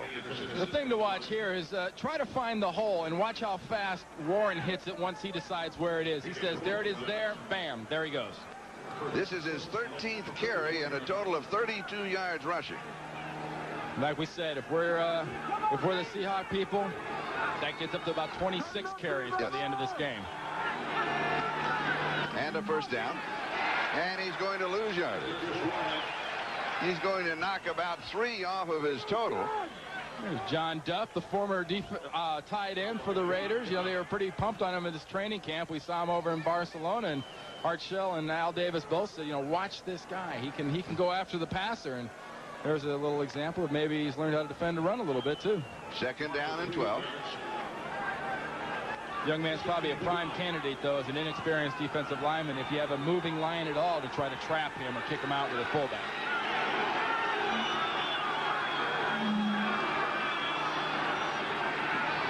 Meyer scrambles out of the pocket. Little pump fake. He does a slide at the end, but it was all right, I think, for the Raiders to cover him on the slide because he waited the last moment before he's going down. See him talking to Anthony Smith there. That's one thing over the last 4 meetings or so that Anthony Smith has usually had a lot of opportunities to talk to Seattle quarterbacks. He spent the majority of those last 4 games in the Seattle backfield and has been basically not heard of so far today. They're down in 6. The ball at the 40-yard line of the Raiders. 11.5 minutes. That is the time remaining third quarter. The stats in today's ball game for Rick Meyer. Seahawks lead by 7, 10-3. Meyer throws. It is tipped. Good defensive play. Michael Bates, the intended receiver, but Terry McDaniel timed the pass perfectly. And he had a little help timing the pass perfectly, because Meyer takes the snap and never leaves his receiver. There's no, let's look off the safety, let's not worry about it. He has just got the old laser beams boring in on his guy the entire way. So Rick Tootin will be kicking. And Tim Brown at the 10-yard line. Tim, the return man.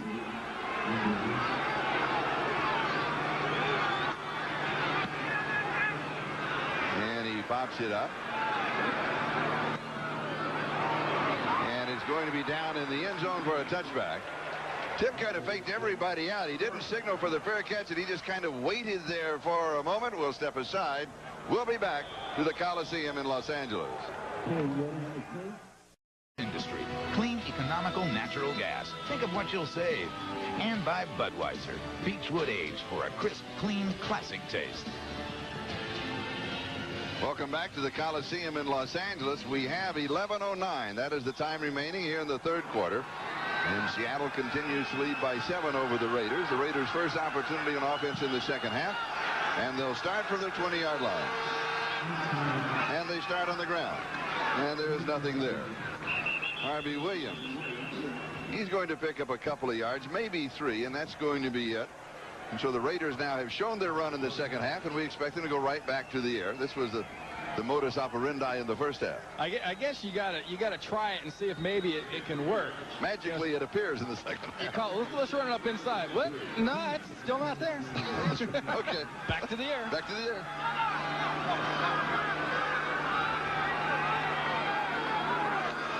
And it is back to the air. May have been intercepted off of the tip, and it is Terry Wooden. Wooden with his second interception of the season. Remember last week against the Redskins, he went 69 yards for the touchdown, and as he went down the sideline, they were all saying, "Go Forrest, go Forrest, go Forrest." Well, I tell you, he took him 4 years to get 1 interception. Right now it's taken him 2 weeks to get 2. That was a garbage interception there, because that ball should have been caught. And so the Seahawks take over on the 30-yard line of the Raiders' first down. Seattle up by 7. Second turnover of the ball game. And here is Warren.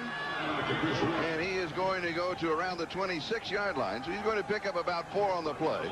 And we'll mark it second down and 6. I think you're going to see some ugly but effective offense out of the Seattle Seahawks here. There's not going to be much messing around. They're going to want to pound this ball right here and use very safe passing if they use it at all.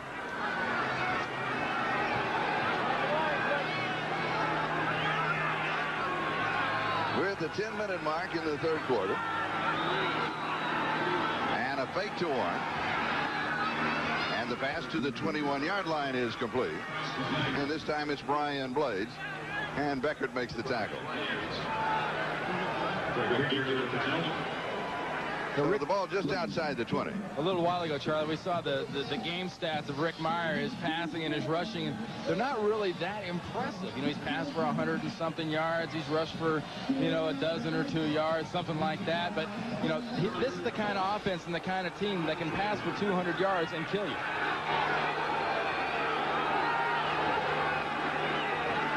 The ball carrier is the former fullback for the Raiders, now the fullback for the Seahawks, Steve Smith. And he is going to pick up the first down before Hoskins makes the tackle. And he has about 5 yards on the play. And this is a drive and a scoring opportunity for the Seattle Seahawks where they can give themselves a little breathing room. They can put a little space between them and the Raiders, make the Raiders have to start taking more and more chances. Tom Flores has seen his defense almost give up some big plays. He needs some point doing.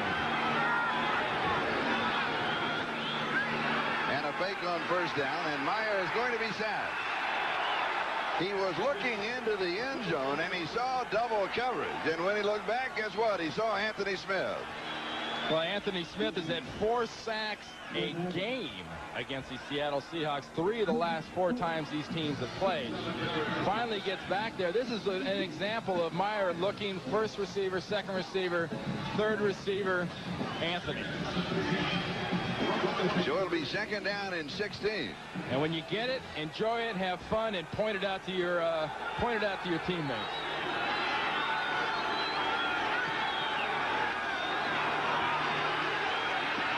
A little screen right side to Chris Warren. And Warren just continues to move inside the 10. He's going to be about a yard shy of the first down, but he's going to pick up almost 15 yards on the play. But it's very well set up screenplay right there for the Seattle Seahawks. Watch, hit, bang, let the guys go. The perfect way to do it, set it up, and then it's smooth. I like that, smooth. Yeah, smooth.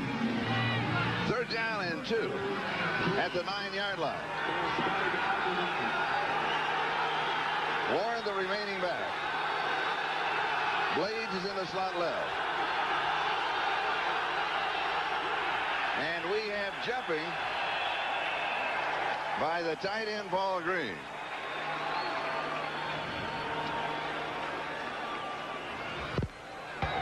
False start. Offense, number 87, simulating the start of a play. 5-yard penalty. Still third down. And that's something I've been through before, Charlie. You've got a pass play called. You're in the red zone. Your formation says pass, you're in single back, and the quarterback goes to a running play. And when he goes to the running play, people are kind of scrunching their stances up, getting ready to run that play. There's anticipation there wasn't there for the pass, and guys jump offside. Third down and 7.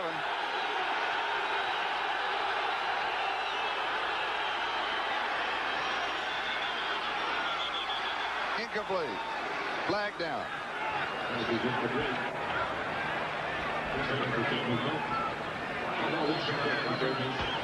False start.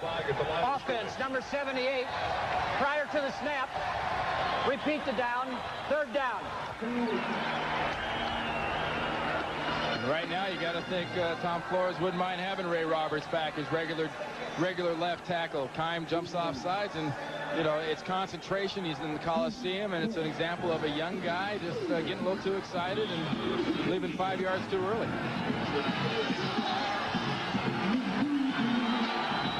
Third and 12.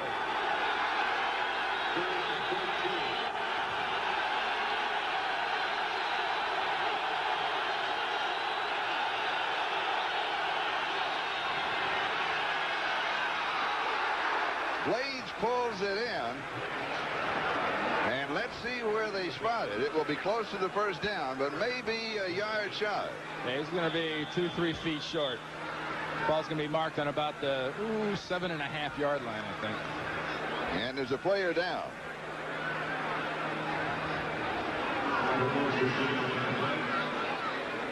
Albert Lewis is down. Another Raider is down, but he may be just pinned under Albert.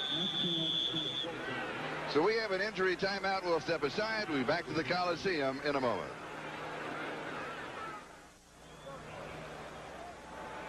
And they're bringing the card out for Albert Lewis. It was a play where it wasn't so much a hit that he tried to deliver.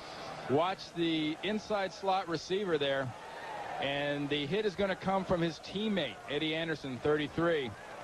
As he closes on the ball, Eddie Anderson closes from the left.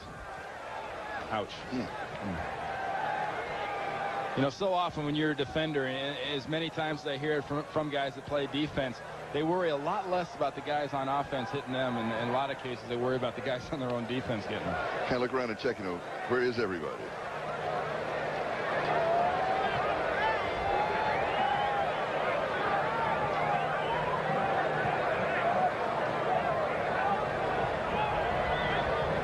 actually taking all of the time necessary to make sure that all of the proper procedures are followed.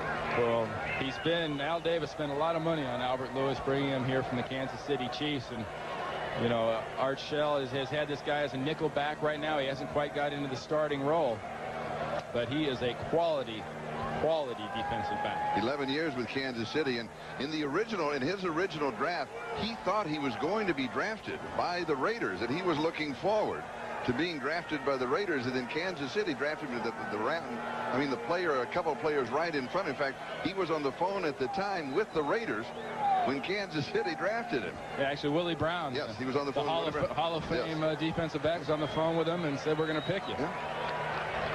That's a great sign. Yes. And Albert said, "Sam, you know, that you always wonder what would have happened if." He said, "Now I got a chance to find out what if is." Could you imagine him and Michael Haynes? Ooh. I mean, Haynes and Tatum and Lewis, and I've been scary. Yes.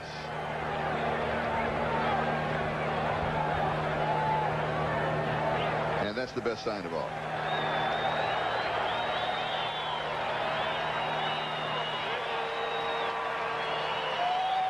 And we'll try and get a report on Albert Lewis. And of course, as soon as we do, we will pass that on to you.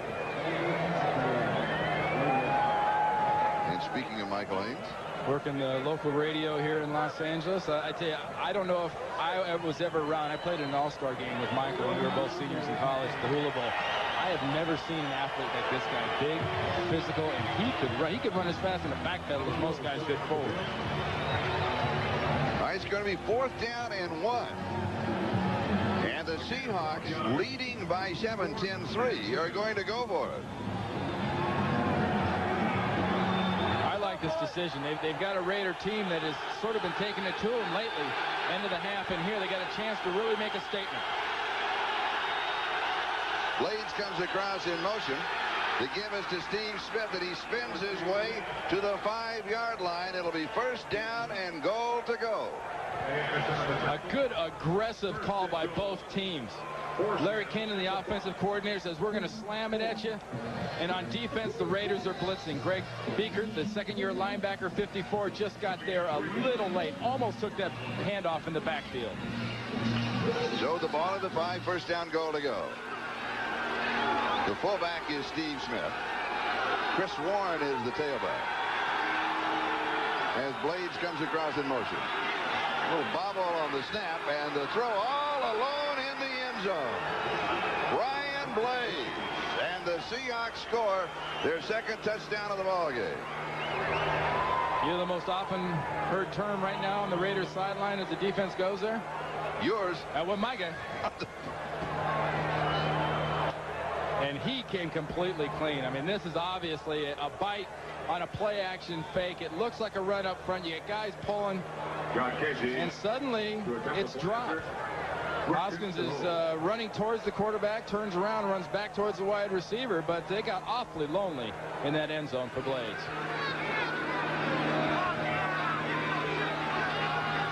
(16-3) the score. The extra point is good. And the Seattle Seahawks move on top of the Raiders 17-3, 30 yards on the drive following the turnover. It's Miami, Indianapolis, Pittsburgh, the Raiders, Denver, and San Diego, Seattle. All good ball games next week. It's all AFC West in those late afternoon games, and I really think it's going to take 12 games to win this division this year. Well, Kansas City is off to a good start. They beat the 49ers early today by a score of 24-17, so their record is 2-0. The Raiders still looking for their first win. And here's Rocket Ismail on the return. And he high steps it near the 30-yard line. The Seattle Seahawks leading in this ballgame, trying to make their record 2-0. Michael Bates with the tackle, and there is Terry Wooden. His interception set up the last touchdown.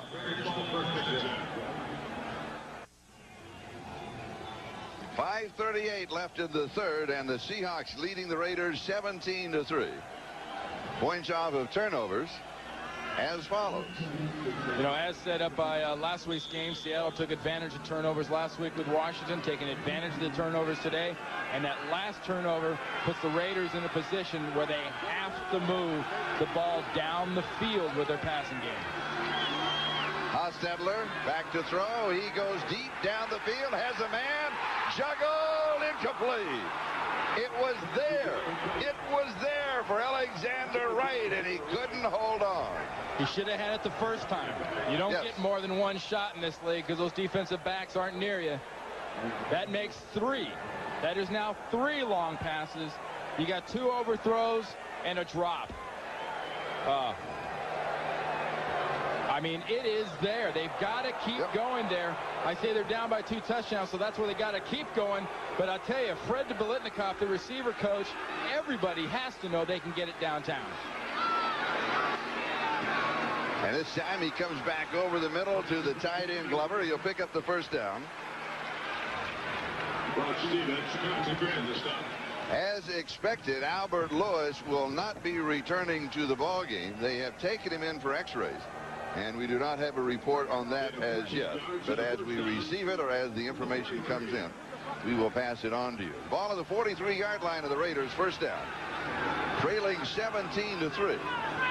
Seattle with the victory today, they would be 2-0, just as Kansas City is now 2-0, and San Diego leading their ball game, they could be 2-0. Underneath the coverage, Tim Brown. Can they afford to stay underneath the coverage? Don't they have to go long? I think they can afford to do it in spots, but they're going to get back into this game going downtown. And what they've done is today they've tested Patrick Hunter. Last week it was Carlton Gray that got the big test against the Skins. We haven't seen him try Gray at all. I would look for that to happen. Rushing yardage for the Raiders, just as a sidebar, they have 52 yards rushing as a team, 29 of those by their quarterback, Jeff Hostetler. He needs bigger pads. We may not see another rush in the ballgame by the Raiders. First down, and it is a little behind the intended receiver, who is Harvey Williams. Robert Blackman had the coverage. 4 minutes and 6 seconds. That is the time remaining in the third quarter. The Seahawks went on top, a 52-yard touchdown drive in the first quarter. They went on top 7-3. The Raiders came back with a field goal. Jaeger from 26 yards out, 2:04 to go in the first. That made it 7-3. John Casey then a field goal for Seattle, almost the midway point in the second period, 10-3. Jaeger missed from 38 yards out. Meyer to Blades from 5 yards, a 30-yard touchdown drive following the interception. That has been the scoring, going deep again. Has a man. It is underthrown. It is intercepted. Here is Patrick Hunter. Hunter out to the 20, the 25, the 30, and he steps out of bounds. Cool move on the return. And they tested Patrick Hunter one too many times. There were 2 overthrows, 1 drop, and that one was thrown short. Seattle puts it in the end zone here. It's death for the Raiders. You may have heard the displeasure from the Raiders fans who thought they had a little pass interference. You want to say, oh, they're both playing the ball, but you see a little subtle bump in the back? You know, that's kind of like the NBA where you're tugging on jerseys, but that's they're both going for the ball. They're both playing the ball. And Jeff Hostetler, how do you think he would have called it? Watch this.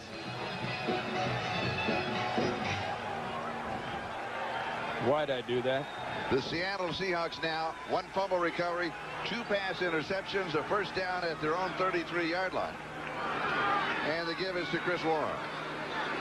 Remember last week when we talked with Chris, and he had a lot of family in the Washington, D.C. area, and he was looking for 100 tickets, and he got 20. Well, he stayed over with the family, and Tom Flory said, you know, if you have a good ball game, you can stay over. And in the fourth quarter, he came limping out of the ball game, and he looked down at Flory's, and Flory's was looking at him. He ran down to him and said, I'm okay. I'm okay. And he was okay, and he did stay over. And this is Warren's time of the ball game. Yes. I mean, this is where Warren puts his foot on the Raiders' throat and takes time away off the clock. And here he is. Good hole right side. Cuts back. And he'll pick up the first down. Fumble. The Raiders have the ball. No, they're going to rule the ball down. The ground, as you know, cannot cause a fumble. And the play is ruled dead at the 49-yard line. And if he wants to have another conversation with Tom Flores on the sideline, he try doing this again. Watch the very end of this as he goes down, and let's check out where exactly the ball does come out. I agree. That was very good. He was down and or near the ground before that thing came out of his arms. So Seattle with a first down as they retain possession. And a little play action fake. Throwing off of it. Juggle. It is Steve Smith. But right now, let's go to Greg Gumbel for an update in New York. He comes in unseeded in the U.S. Open. And that, you know, that is a boost that tennis needs worldwide. Maybe now he can afford a haircut and a shave. Yes. Here is Chris Warren again, and like you said, this is his time of the ball game. A lot of time remaining, 2:15 and counting in the third. But here's where he can pick up a lot of yardage and also help his ball club by taking a lot of time off the clock. If they put together a 70-odd yard drive here, mainly on the ground through the efforts of Chris Warren in this offensive line, they put more than numbers between them and the Raiders. They put a lot of air. And more importantly, they put a lot of air in the standings in the AFC West, going 2-0 to 0-2. 18 carries thus far for Warren, 56 yards rushing. Meyer pump fake, throws back, pass is complete, has the first down as he goes to Paul Green. And he is dropped by Derek Hoskins. And again, the clock just continues on its march. There's a lot of young quarterbacks that have come into this league that would have loved to be in the position Rick Meyer is in right now and has been in the last 2 years with an offense that's got a 1,000-yard rusher, a big physical offensive line. He is not the guy at this point that has to win games for the Seattle Seahawks. He will be. He's the guy that can't lose games for Seattle by making mistakes. First down, 40-yard line. There's a pump fake, and he goes deep, has a man. And it is caught for the touchdown, Michael Bates. And he got behind Lionel Washington. Well, Charlie, maybe sometimes he can win the game. Yeah. On the other hand. Yeah. You know, I'm surprised that Bates was that wide open because, and Art Shell will agree, when he sees the tape, that was not exactly an all-pro caliber kind of a pump fake that Rick Meyer gives. It was more of kind of a body lean, and it was a nice job by Bates, who's still sort of learning his craft, concentrating on that catch. And the Seattle Seahawks continue to stretch their margin. Now John Casey after the bow, and the ovation for Michael Bates. Here is the attempt for the point after.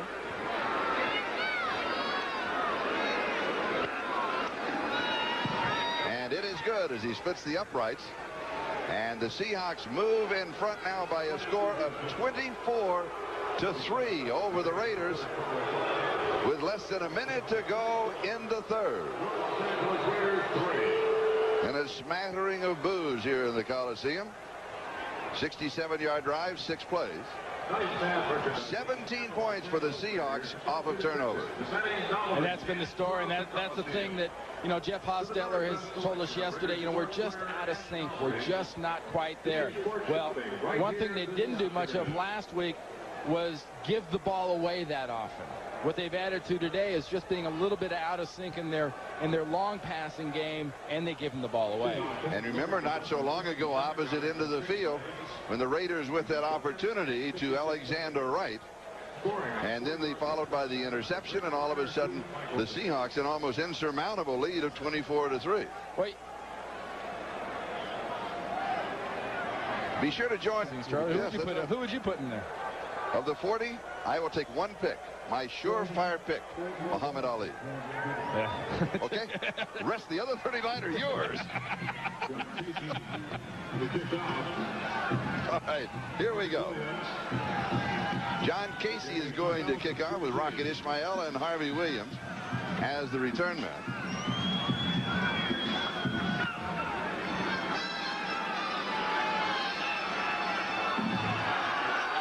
Ismail on the return as he is upended. And we mentioned just a moment ago, 17 points off of turnovers. That is not only the turnovers by your defense, but also capitalizing on it. And when you're doing it against the team that runs the ball well and also is able to use the clock at the same time, it's deadly. I mean, you pay not only by points, you pay by time. All right, you're looking at a situation now in the West where the Seahawks, their record could well be 2-0, and the Raiders' record could well be 0-2.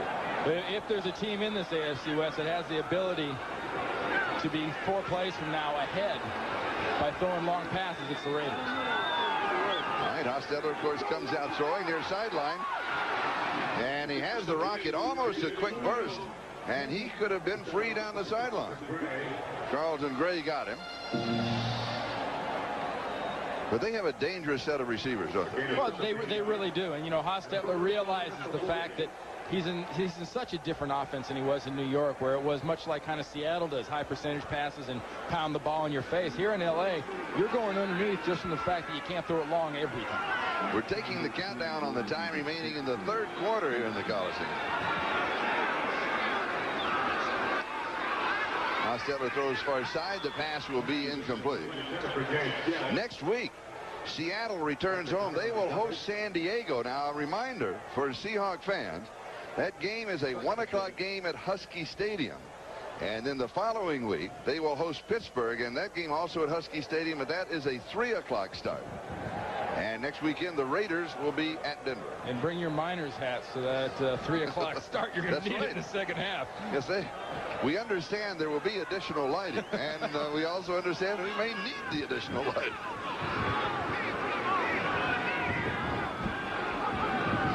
Second down. Hostetler throws. It was caught at the 50. Let's see where they mark the spot. They may give him the spot of the reception as we'll take the countdown to the end of the period. It was Ishmael who caught it and Gray who hit it. So that is the end of the third quarter with the score Seattle 24, Raiders 3. Don't go away. We'll be right back after these messages from your local station.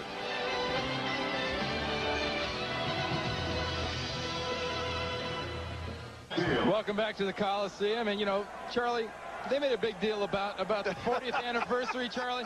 There you go. I can't believe you. Happy 35th, Charlie. Everything but the ribbon. Hostetler goes deep, and he overthrows him, and he was probably looking at the lady on the sideline with my T-shirt on. I know you were. I certainly was. Hey, getting back, Charlie, don't be surprised. No, let's go back. Let's go back there. Let's go back. That's better than anything we've seen recently. Don't be surprised, I think, if later on, if in this fourth quarter, at some point, we see Vince Evans. You know, Vince Evans, if he does something better than Hostetler at this point, he does throw the ball very well deep. And that's something Jeff has just been a little bit off on so far today. There is Vince on the sideline. You, of course, saw him last Monday night, late in the ball game against the 49ers. Hostetler to throw. Scrambles as pressure comes back, and this one is intercepted. Bob Spitulski with the interception. That is 4 turnovers. 3 interceptions and a fumble recovery. And nobody said that much about it. Hostetler hurt his thumb in the 49ers ballgame. It doesn't seem as if it's been bothering him. Well, that was a case where he got coverage, and then he just went along and tried to go ahead and throw it anyway into a coverage situation. One of those things where he'd like to have it back. I'm sure he didn't see Spitulski, but has to anticipate that. And a little bit of pressure, but Cortez Kennedy hardly put enough pressure on him to cause him to throw an interception. And Cortez is either holding him down or helping him. That's Cortez's way of saying sit. But I would agree with it. And Vince Evans is now beginning to loosen up on the sideline for the 45-yard line. Here's Chris Warren for the Seahawks. Nolan Harrison with the tackle. And the stats on Jeff Hostetler: 17 of 36, 181, 3 interceptions. Los Angeles has had 3 possessions this half, and all 3 have ended with interceptions. And here is Vince Evans, as you expected, now beginning to loosen up for the ballgame. Well, it's an old song lyric from about the 60s and 70s. Sometimes you eat the bear, sometimes you eat the bear, and sometimes the bear eats you, and the bear is hungry. That's right. Personified by the Seahawk. And well fed at the moment. That's right. And the bear cleverly disguised as a Seattle Seahawk. All right, here's Chris Warren again. And he will continue to work on the clock. Greg Biekert with the tackle. And it's going to be third down. You know, the one thing that's amazing about, Chris Warren is we talked about the fact he's not really a highly recognized guy. He's a 1,000-yard rusher the last 2 seasons. You know, the class of 90 guys in their 5th year, look at the company he's in. This is what he's done over the last 2 years. Keep in mind, those other 3 guys have been playing a lot all 4 years before this. Chris Warren had 24 yards rushing his first 2 years. One of the Raider defenders in the neutral zone. Meyer goes deep. He knows he has a free play. This one is intercepted by the Raiders. They're going to bring this one back. Terry McDaniel returns to the 25. Now at the 40. And everybody, I think, in the ballpark realizes that was for exercise. Yes, and for show. I believe it was Austin Robbins, the rookie from North Carolina, who normally would not be in the ballgame at this time. In case you missed it earlier in the ballgame, Chester McLaughlin and Andre Bruce, defensive lineman for the Raiders. Offside. And Ray Roberts. Defense, number 99. 5-yard penalty. Repeat the down. Third down. That was Winston Moss who gets the call. Ray Roberts, the offensive tackle of the Seahawks. And all 3 were ejected after a melee. And that Raiders defensive line shortage was started earlier this week when Scott Davis walked out of camp after that altercation he had with Biekert, the inside linebacker for the Raiders. So that sort of started everything off this week. Well, no, I shouldn't say that. The 49ers started everything off this week. You're right. Absolutely right. Davis added a little more momentum with a push to that ball, and things have just sort of kept going for the Raiders. And the report on Albert Lewis of the Raiders, who was injured earlier in this half, it is a concussion. That is very good news. It is a concussion. Of course, he will not come back today. In time will tell when he'll be able to play again. But sometimes we'll be able to play following a concussion in the next ball game next week. Here's Tracy Johnson, the fullback, as he goes down the far side. But all those things we're talking about the Raiders. We saw Seattle against Washington last week. They did not make mistakes. They played well. They come in here against, albeit you might figure, a better ball club than the Redskins, but a ball club that everybody figured would come roaring back after a big loss to the 49ers. They were completely embarrassed. And the Seahawks have done the same thing that the 49ers have done. They have embarrassed the Raiders. And this is a very solid football team. Yep. They're not going to be confused offensively with San Francisco, but they are an extremely solid, well put together team. And the man you saw earlier, Tom Flores, is the one that's responsible for that. Rick Meyer, the quarterback, has completed 18 of 25. Chris Warren here gets the call. Myers thrown for just over 204 yards and 2 touchdowns. But I think the most important thing that he did in the ballgame, remember when he was really stuck. He is a tough kid. He didn't come out for a play. I mean, there were some penalties and there were flags and all that, and we looked at it, we talked about it, and he just got up and kept on going. I told you, this is the kind of offense that can throw for 200 yards and kill you. Yes, and they have. That's exactly what they've done. You're absolutely right. Well, that tells you right there. Last week they were extremely equal. They almost ran and passed for the same amount of yards, and Rick Meyer today is having a much better day in the air. And here's the reverse to Bates, and he is in all kinds of problems, and he's going to end up losing a big chunk of yardage. Find a hole and crawl into it. Yes. All right. What are the Jets doing? Well, let's find out. Here's Greg Gumbel. All right, Charlie, at the Meadowlands, the Jets have point conversion. Now down to 2.5 to play. The Jets lead at 22-19, Charlie. All right, Greg, we've had everything here except a 2-point conversion. It is all Seattle, 24-3 over the Raiders. Just under 11 minutes left to go in this ballgame. Meyer back to throw, throws it back underneath the coverage to Chris Warren. And Warren high step to the 20, the 15, the 10, cuts back. He is going to score. Touchdown, Seattle. Chris Warren, 38 yards away, his second touchdown of the ballgame. The most common thing we've said so far today, I think, if people have noticed, is sort of underappreciated or unnoticed. This Seahawks team is not going to be unnoticed much longer with the kind of performances they're putting on in these first 2 weeks. Chris Warren has just showed again he's the type of running back that he's smooth. Yeah. Doesn't do anything herky-jerky, doesn't do anything kind of off-center. Everything he does is headed north and south, and I'd say his biggest fan is patting him on the head right there, Tom Flores. So now for the Seahawks, 24 points off of turnovers. And for Rick Meyer, that is his third touchdown pass of the ballgame. And here is the extra point attempt by John Casey. And it is good. The Seattle Seahawks completely dominating the Raiders. And we'll be back with the kickoff. Who believes in the athlete in all of us. And by Coors Light, the silver bullet. Keep on moving.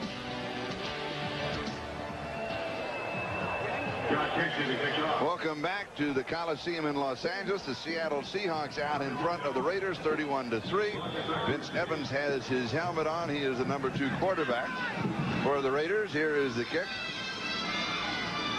And it is taken at the 12 by the Rocket Ishmael, and he is cut down around the 21-yard line. We've got a flag drop downfield at the 39-yard line. Robinson making the tackle for the Seattle Seahawks. Seattle this season has allowed so far only 1 touchdown, and that was the opening drive Holding by the Washington Redskins. Number 54 on return, 10-yard penalty, first down. And there is the call, and here is Vince Evans. He is now the quarterback for the Raiders as he comes in with 10:36. That is the time remaining in the ball game. The officials are going to place the ball back at the 11-yard line. And don't be misled. Jeff Hostetler is the quarterback of this team. This is not so much a case of saying, well, gee, it's because the Hostetler played bad. This is the case of the Raiders wanting to try anything they can. I played with Joe Montana. Joe Montana got yanked. Other people's money. That's all tonight right here on NBC. He talks about all the quarters and whatnot. It breaks down to 19 possessions now. The Seattle defense has stopped the other team from scoring. That is awesome. But you have to add a bit of a sobering note. The Raiders could have scored at least 2 touchdowns on some of those long passes today if the passes would have broke that streak up a little early. Would have, should have, could have, but they didn't. Yeah. Yes. Okay. Second down. And here is the screen. Middle screen to Harvey Williams. Now, when Vince Evans comes in, they have the first down out to the 25-yard line. Are the Raiders throwing in the towel in this ballgame? I don't think it's give up. I think they're willing to try something different in recognition of the fact that their regular guy, Jeff Hostetler, has taken a heck of a beating on a day he just hasn't been quite on. Well, Hostetler now is 0 for 2 against the 49ers and here. Nice look you gave. That was a... Remember that one last day? Yeah, that's right. This pass downfield to Tim Brown. I'd like to point at my partner kind of gave me a look and said, it was a look. I'm not sure how to interpret it, but that pretty well covers it, doesn't it? I'd have to tell you, there are some insecure jobs, I think, on the L.A. Raider football team. Jeff Hostetler's isn't one of them. No, I don't think so. I agree with you there. But after their exhibition the last couple of weeks, they've got some defensive guys that are in the least don't buy category. And they have an offensive line that still has not established a running. First down at the 37-yard line.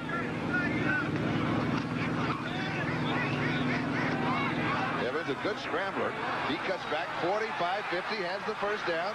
Little slide at the 40. What is it, what, 39-year-old legs rambling for 23 yards. And hope for us all. Charlie, Vince Evans was in the NFL when Joe Montana was still coming off the bench at Notre Dame. Let's talk about Joe being an old quarterback. Look at this. I mean, you're going to see a burst of speed here now.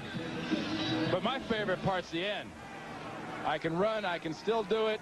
Yes, and I can get boy, down. I'm smart enough to get the heck down. Right. 3-step drop. Pass is low. Incomplete. It was trapped. James Jett, the intended receiver. So it'll be second down.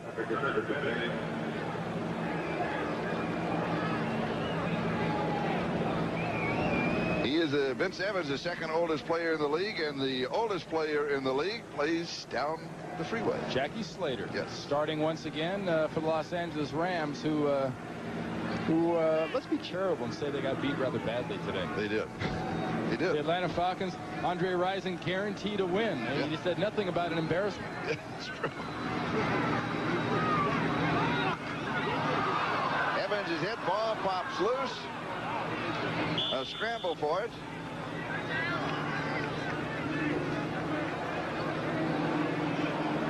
And the Raiders recover. Gerald Perry and Bruce Wilkerson were both there for Los Angeles. Yeah, you can say what you want about, like I've mentioned, Hostetler overthrowing and the execution being off. This is 2 weeks in a row now I've seen Seattle, and I think Seattle makes people play like that with the way they play defense and the way they methodically kind of just wear you on you offensively. They just keep coming back and coming back. Downfield pass complete. The Rocket pulls it in. Robinson really nails it. Man. And he comes and hits him high, too. I'm a bit surprised I didn't see a flag on that. No, I mean, that was a legitimate hit. His head was up. He does not drop it. He catches him with some shoulder, and that's the kind of contact that knock him all the way back to the CFL. Spot the ball at the 32-yard line. 4th down and a couple, and they're going for it here.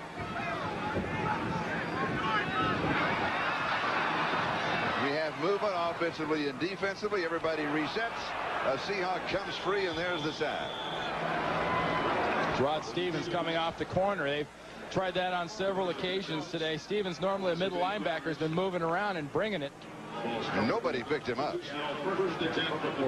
Yeah, and then this one right here is, Right there. Oh. Hit me right here. Wow. And so the Seahawk defense holds, and Seattle takes over on down.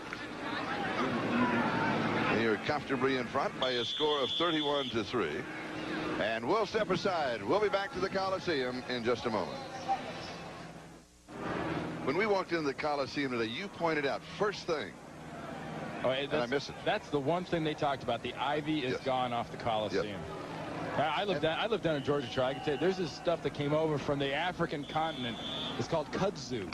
Kudzu would cover this stadium in ivy. They miss it that much. They do it in a week. Yeah, it'd be to the Harbor Freeway by playoffs. You saw the auxiliary press box. That's where the press is. Here is the handoff to John Vaughn, who has now replaced Chris Warren as running back for the Seahawks. He's going to lose 3 or 4 yards. The press box, in reality, 3 levels. The first level, that is the level that we are now on. The second level is the level that radio and television used to be on. The third level would be the roof where the photographers were. The upper levels are closed off. The lower level has been redesigned for radio and television, and the auxiliary press box is for the newspaper and the wire services. And I want to tell you, having seen some of the footage of the damage that was done to this, but it's amazing they got this done.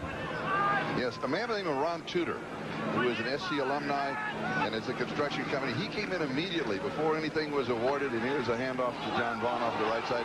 And a fumble, and the Raiders come up with the ball. Here comes Terry McDaniel down the sideline, and he steps into the end zone for the touchdown. 41 yards. And if you ever wonder why they call this time of a game when one team's the way ahead, garbage time, there's a good example. See all the people standing around watching this? Watch what happens at the end of this play when the fumble is actually made. Vaughn puts it on the ground. It's down. And outside of Rick Meyer, everybody else is a spectator. You're catching the 4th quarter, you have to pay a quarter the price of admission if you're going to watch. And so the Raiders defense scores their first touchdown of the ballgame. And they'll go for 2.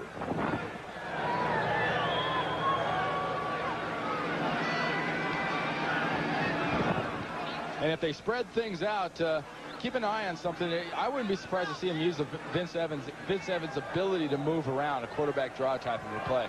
He would be an excellent two-point quarterback, and we expect to see them use him as such throughout the season. And the Raiders are going to take a timeout now to talk this over, and that is, I am sure, just to figure out 40 seconds timeout. Exactly what play they want to use on this 2-point conversion. But I just want to top off the story that I was talking about at Ron Tudor, and he came in and you see the Olympic flame on the peristyle in, and that had all collapsed, and it was leaning over, and he brought his company in, and they bulked everything up just to try and save it, just to hold it so that if there was another trimmer or something, more damage would not be done to the Coliseum. And then they came back, and they have big supports that they have put inside so that if in the future they want to build suites, that the Coliseum will support it. And they have done it. You don't even notice is that they have done a tremendous job in, what, like 8 months. And it wasn't only construction people involved here. There were a lot of people involved as far as historically being sure this thing was restored and in the proper fashion, in the way it was originally constructed for the Olympics. It was originally constructed in 1927 for the Los Angeles Fiesta. And then it was enlarged for the 1932 Olympic Games. Then they had that other event. A little bigger than the Los Angeles Fiesta. The Olympics. Super Bowl what? yeah, minus 36. That's right. Which did not sell out. Yeah. All right, here we go for 2. We are rambling. And it's that kind of an afternoon.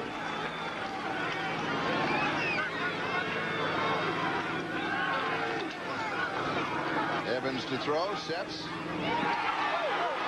How are they going to rule it? They're going to rule it down there in the field of play.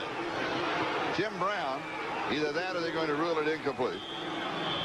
So the score will remain the same as a fail on the 2-point conversion. So we'll step aside.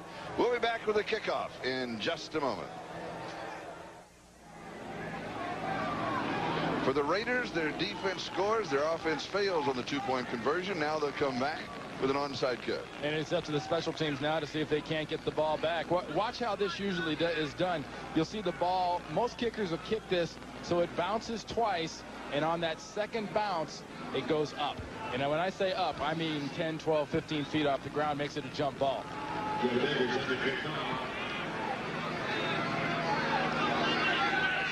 Jager to kick off on the onside kick. It has to go 10 yards or be touched by a Seahawk before the Raiders can recover.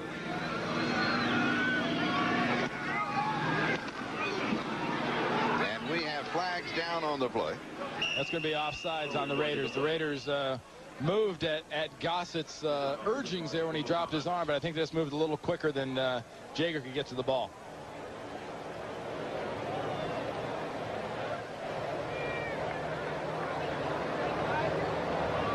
The Seahawks recovering the onside kick. Offside on the kickoff, number 25. Penalty is declined. First down.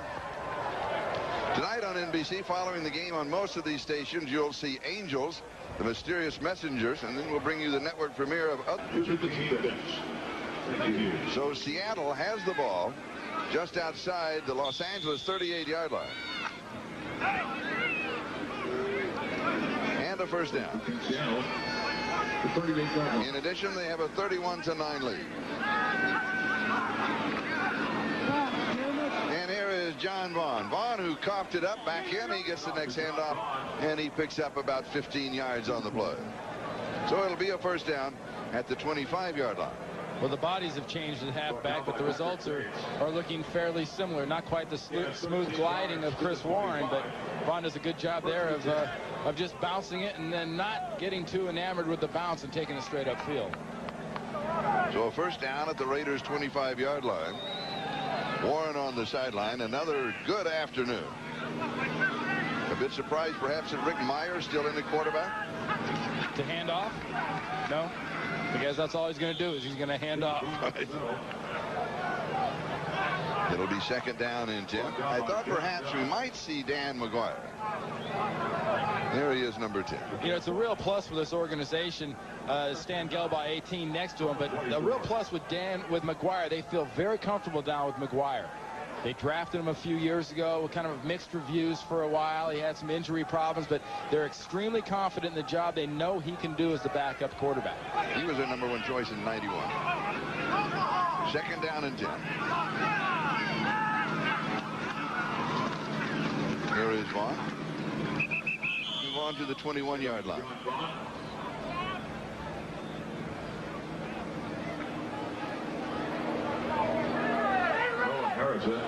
The Raiders at Denver. Next week, Seattle returns home.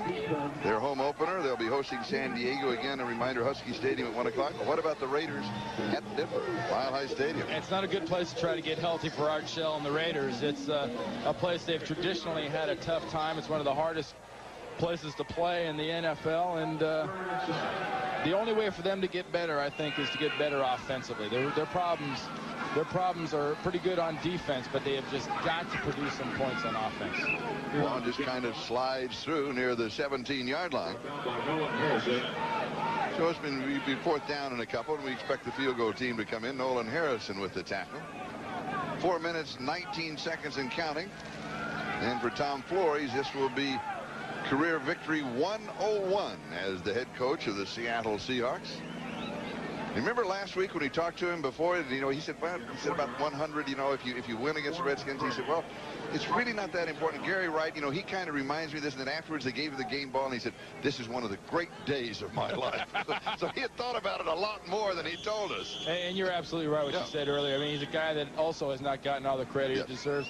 Won 2 Super Bowls here with the Raiders, much like the quarterback that won those 2 Super Bowls with Tom Flores, Jim Plunkett. You know, when people say quick Raider head coach, the average fan's going to say John Madden. And when you say quick Raider quarterback, they're going to say Kenny Stabler. But both those guys only won 1 Super Bowl.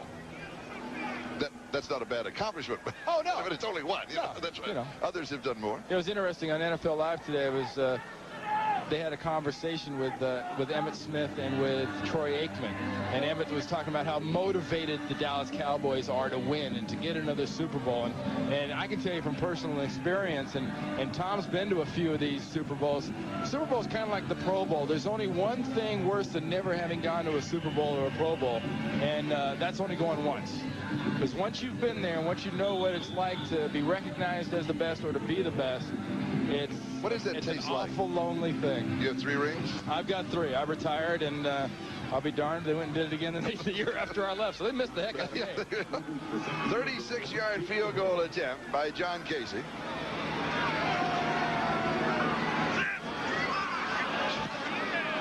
Are we up to 20 penalties yet? We're close. We are close. It was through the uprights, but there was a flag on the play. 1 on each side of the field. 3:49. That is the time remaining in the ballgame.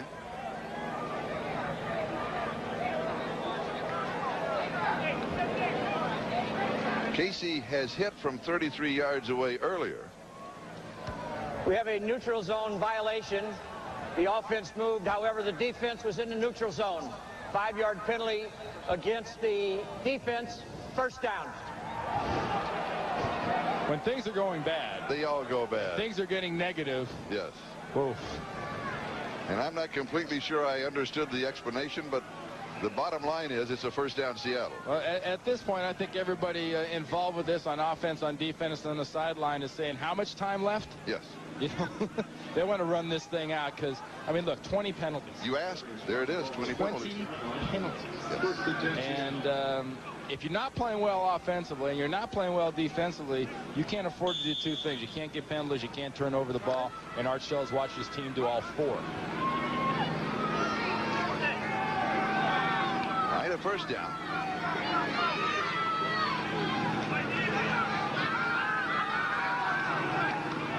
And here is Vaughn to the left side, and he's going to pick up a couple of yards. As time runs out in this ballgame, let's talk about the AFC West. Seattle's record, they will now be 2-0. We have flags flying again, a little pushing and shoving. Kansas City defeated the 49ers earlier today by a score of 24-17. So Seattle is 2-0. Kansas City is 2-0. And let's check and see what is the San Diego score. We can check down with our staff if we have that. It is finally a San Diego defeat Cincinnati 27-10. So the Chargers are 2-0. And the Jets edge Denver by 3, 25-22. So Denver is 0-2. And I really think, the Raiders are going to be 0-2. You know, to sort of put it into a perspective, you got to win 12 games to win the West. Yeah. So whether you start out winning 2, you start out winning your last 6, if you can get 12 wins, you can win this division. Because there's going to be 2 wild card teams, I think, from this division again. It's going to happen like it did last year, and 8-8 is going to be good enough for 5th place. But if you're going to win 12, it's easier if you win the first 2. Yeah, much. I mean, it gives you a jump start on the season, and you feel good about yourself. You know, what kind of an all desperation bowl does that make that game next week in Denver? Oh boy. Projecting ahead the standings after 2 weeks. This is exactly what we were talking about, and the Raiders are at Denver Mile High Stadium next Sunday. You got 2 teams in a hole in Denver and LA, and the loser of that game next Sunday is not only in a hole, there's going to be people standing in line to push dirt in on. Also next Sunday, Seattle home, Husky Stadium, hosting San Diego. Another good ball game. And the lineup that we're talking about, the Jets, they will be at Miami, Indianapolis at Pittsburgh, Raiders at Denver, San Diego at Seattle. And so many of you that are watching here will see one of those ball games. It's a single header next week for NBC. And this is the newly acquired defensive lineman that is coming out for recognition. Too much caffeine. I hope he's not parked in our parking lot. Way too much caffeine, I can tell. Because if he is, he's with you. If you'll remember, I didn't give you back. I know you didn't. Yes. Is that our driver to the airport? All right, meanwhile. Illegal formation against the offense. 5 yards. That penalty is declined by rule. We had a personal foul. Unnecessary roughness by number 20. We will penalize half the distance to the goal line. Then we had another unnecessary roughness against number 20, for which number 20 is ejected. We will penalize half the distance to the goal line a second time. So Derek Hoskins becomes the third Raider to be ejected in the ballgame. He joins Andre Bruce and Chester McLaughlin. And for Seattle, Ray Roberts was ejected. Well, they're going from the 13 to the 6.5, yes. and the 6.5 to the 3 3/4. And yes. It's starting to get a little, they're running out of halves. They're running out of halves. An afternoon in the Coliseum completely dominated by the Seattle Seahawks. And remember, the Raiders had won the last 8 ball games between these two clubs. And Seattle, remember when we talked to them last week? And we walked away after meeting with them and say, they're, confident. No, they're a little cocky. Are they really that good? Well, they're on their way to being that good. I mean, they certainly are. Obviously, the reason the whole idea isn't to be the best team in the AFC West after 2 weeks. It's after 17 weeks when we've played all the regular season games. But Tom Flores has got this team believing in everything he does. McGuire is now the quarterback. He hands off to Vaughn, and he will go to the 1-yard line. And also, the Seahawks will be blessed for the return of Sam Adams, the defensive tackle, and he's going to be side by side with Cortez Kennedy. He's been bothered by that knee injury, the '1 draft choice out of Texas A&M. I saw him in the Cotton Bowl on NBC last year. He is another force inside. That gives you 2 defensive tackles, and he and Cortez Kennedy, 6'2", 6'3", 300-ish. That can move quickly. They're both extremely quick guys who can rush the passer and stuff the run. I mean, I don't see them getting anywhere but better.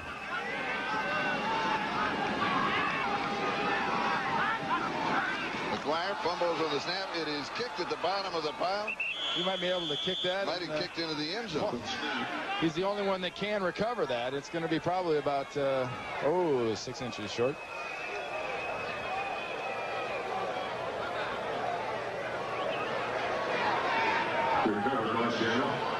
Seattle recovering the fumble.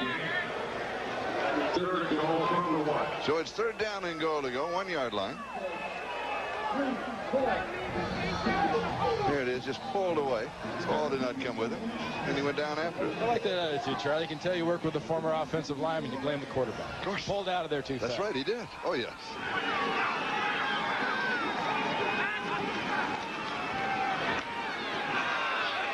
And into the end zone is Tracy Johnson.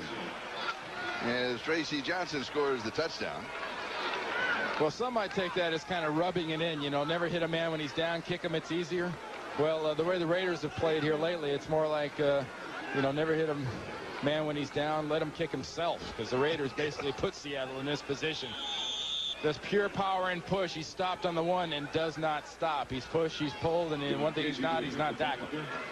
That makes it 37-9 in a stoic look. Not a happy happy camper. No, not at all. John Casey with the extra point. And it is good.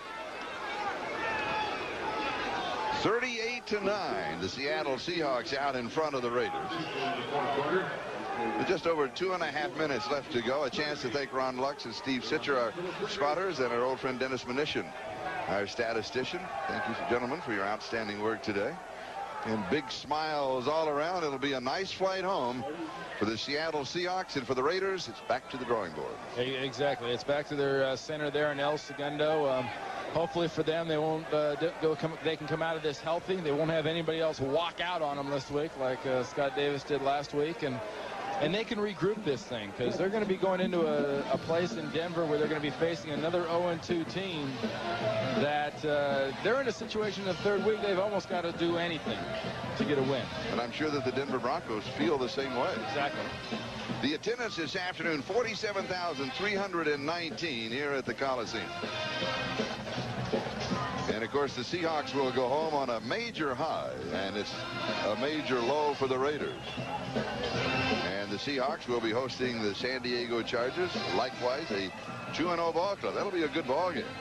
And a good matchup between two young ball clubs, both wanting to make their mark this season. Very similar teams, yes. Too. They're not. Neither one's an offense that's gonna light you up by intention. They're gonna want to run the ball and be very aggressive with the running game. And both defenses, the stars on both these teams are guys that come to mind are defenders. Yes. And when you think of San Diego, you immediately think of Junior Seau, and he is having a superb season. And the Seahawks fans, ball pops loose. Seattle comes up with it. He fumbled after he hit the ground, though. David Brandon had it, and it is marked down at the 30-yard line. Dave Bellamy with the tackle.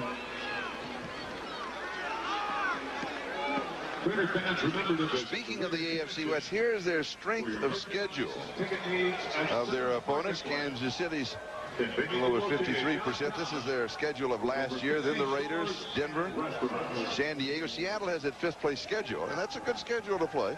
And there's a reason for it, because they use it to rebuild ball clubs to get back into the mix. San Diego was successful coming off of that 5th place schedule in the past, and others likewise. They played the Colts twice this year. Before the season started, you'd say it's not a big deal. That's probably 2 easy wins. But Marshall Falk has got that group pretty much fired up, though they did lose today to Tampa Bay. The Colts are going to be a 500 or so team, so they're a team that could beat just about anybody. Harvey Williams, the ball carrier. Seattle, as you saw, has the edge in the schedule, but that edge can change depending on how everybody plays. This year, 2-minute warning. We'll step aside. We'll be back with the last 2 minutes of the ball game in a moment. It has been a very long afternoon for the Raiders. Last 2 minutes of the ball game. But a very pleasant afternoon for the Seattle Seahawks. They are comfortably in front, 38-9. Evans to throw, and it is incomplete. Yeah, we talked to Jeff Hostetler about the difference between the New York Giants and the Raiders for how they handle a game like they had last Monday night. And Jeff said, well, the main difference is we wouldn't have come in like we did here and watched the tape of that game Monday night. We just sort of put it behind us and said, well, that's behind us. Let's go on to the next game. The Raiders came in. They watched the tape. They tried to sort of learn from what they did. I don't think they're in a position to ignore anything. They can't not watch a tape because there's too much in each one of these tapes, I think, at the point in the mistakes they're making to pass it up. They've got lots to learn. Third down, here's Harvey Williams. He's going to pick up the first down. And so the clock will continue to move. You can mark the ball just shy of the Raider 44-yard line. Bob Stadolski on the tackle. And we'll take a look at the quarterback comparison of the two starting quarterbacks. And Mike, you mentioned this earlier about Rick Meyer. It's so true. He doesn't impress you so much as he just beats you. Exactly. Cover the left side of that stat right there. Don't look at Meyer and Hostetler and say, okay, quick, which one's the second-year quarterback? Mm-hmm. Good point. And he doesn't handle himself like a second-year quarterback. Here's Harvey Williams. And he is down in the field of play. And there is a good look at a young man that you are going to be seeing a lot as you see him in person, either in Seattle or when the Seahawks are on the road or on NBC's national television coverage. And it was interesting. He talking about last year. He said, when I started in high school, my first year, I was terrible. Then in my first year at Notre Dame, I was terrible. Since last year, I was terrible. I said, I did okay the other 2 times, so I think I'll do okay here. And he has. I think he's an extremely humble young guy. I find it hard to believe that he isn't one of those kind of chosen, golden childs like that movie was that hasn't probably ever been bad at anything. That's it. And Hostetler took a beating. He took a beating a couple of times in this ball game too. And He's a tough right young back. man. Yes. You know, we talked on the way over here in the car from the hotel, Charlie, that, you know, what is it about Seattle? You know, how good could it be? I think Seattle could be one of the greatest places to play there is in the NFL. I mean, wonderful weather. You got golf. You got boating. You got all sorts of great things, and it's a wonderful area for the players in the offseason, business-wise and whatnot. So, hey, the only thing there is they haven't won. Yeah, and now they're starting to win. And I think number 3 and Tom Flores are going to see to it. They're going to do that. And here's Harvey Williams. That should be the last carry of the ball game. So we'll take the countdown to make it official. So the Seattle Seahawks, their record now is 2-0 as they defeat the Raiders 38-9. They'll return home with smiles on their faces. We'll be back in a moment.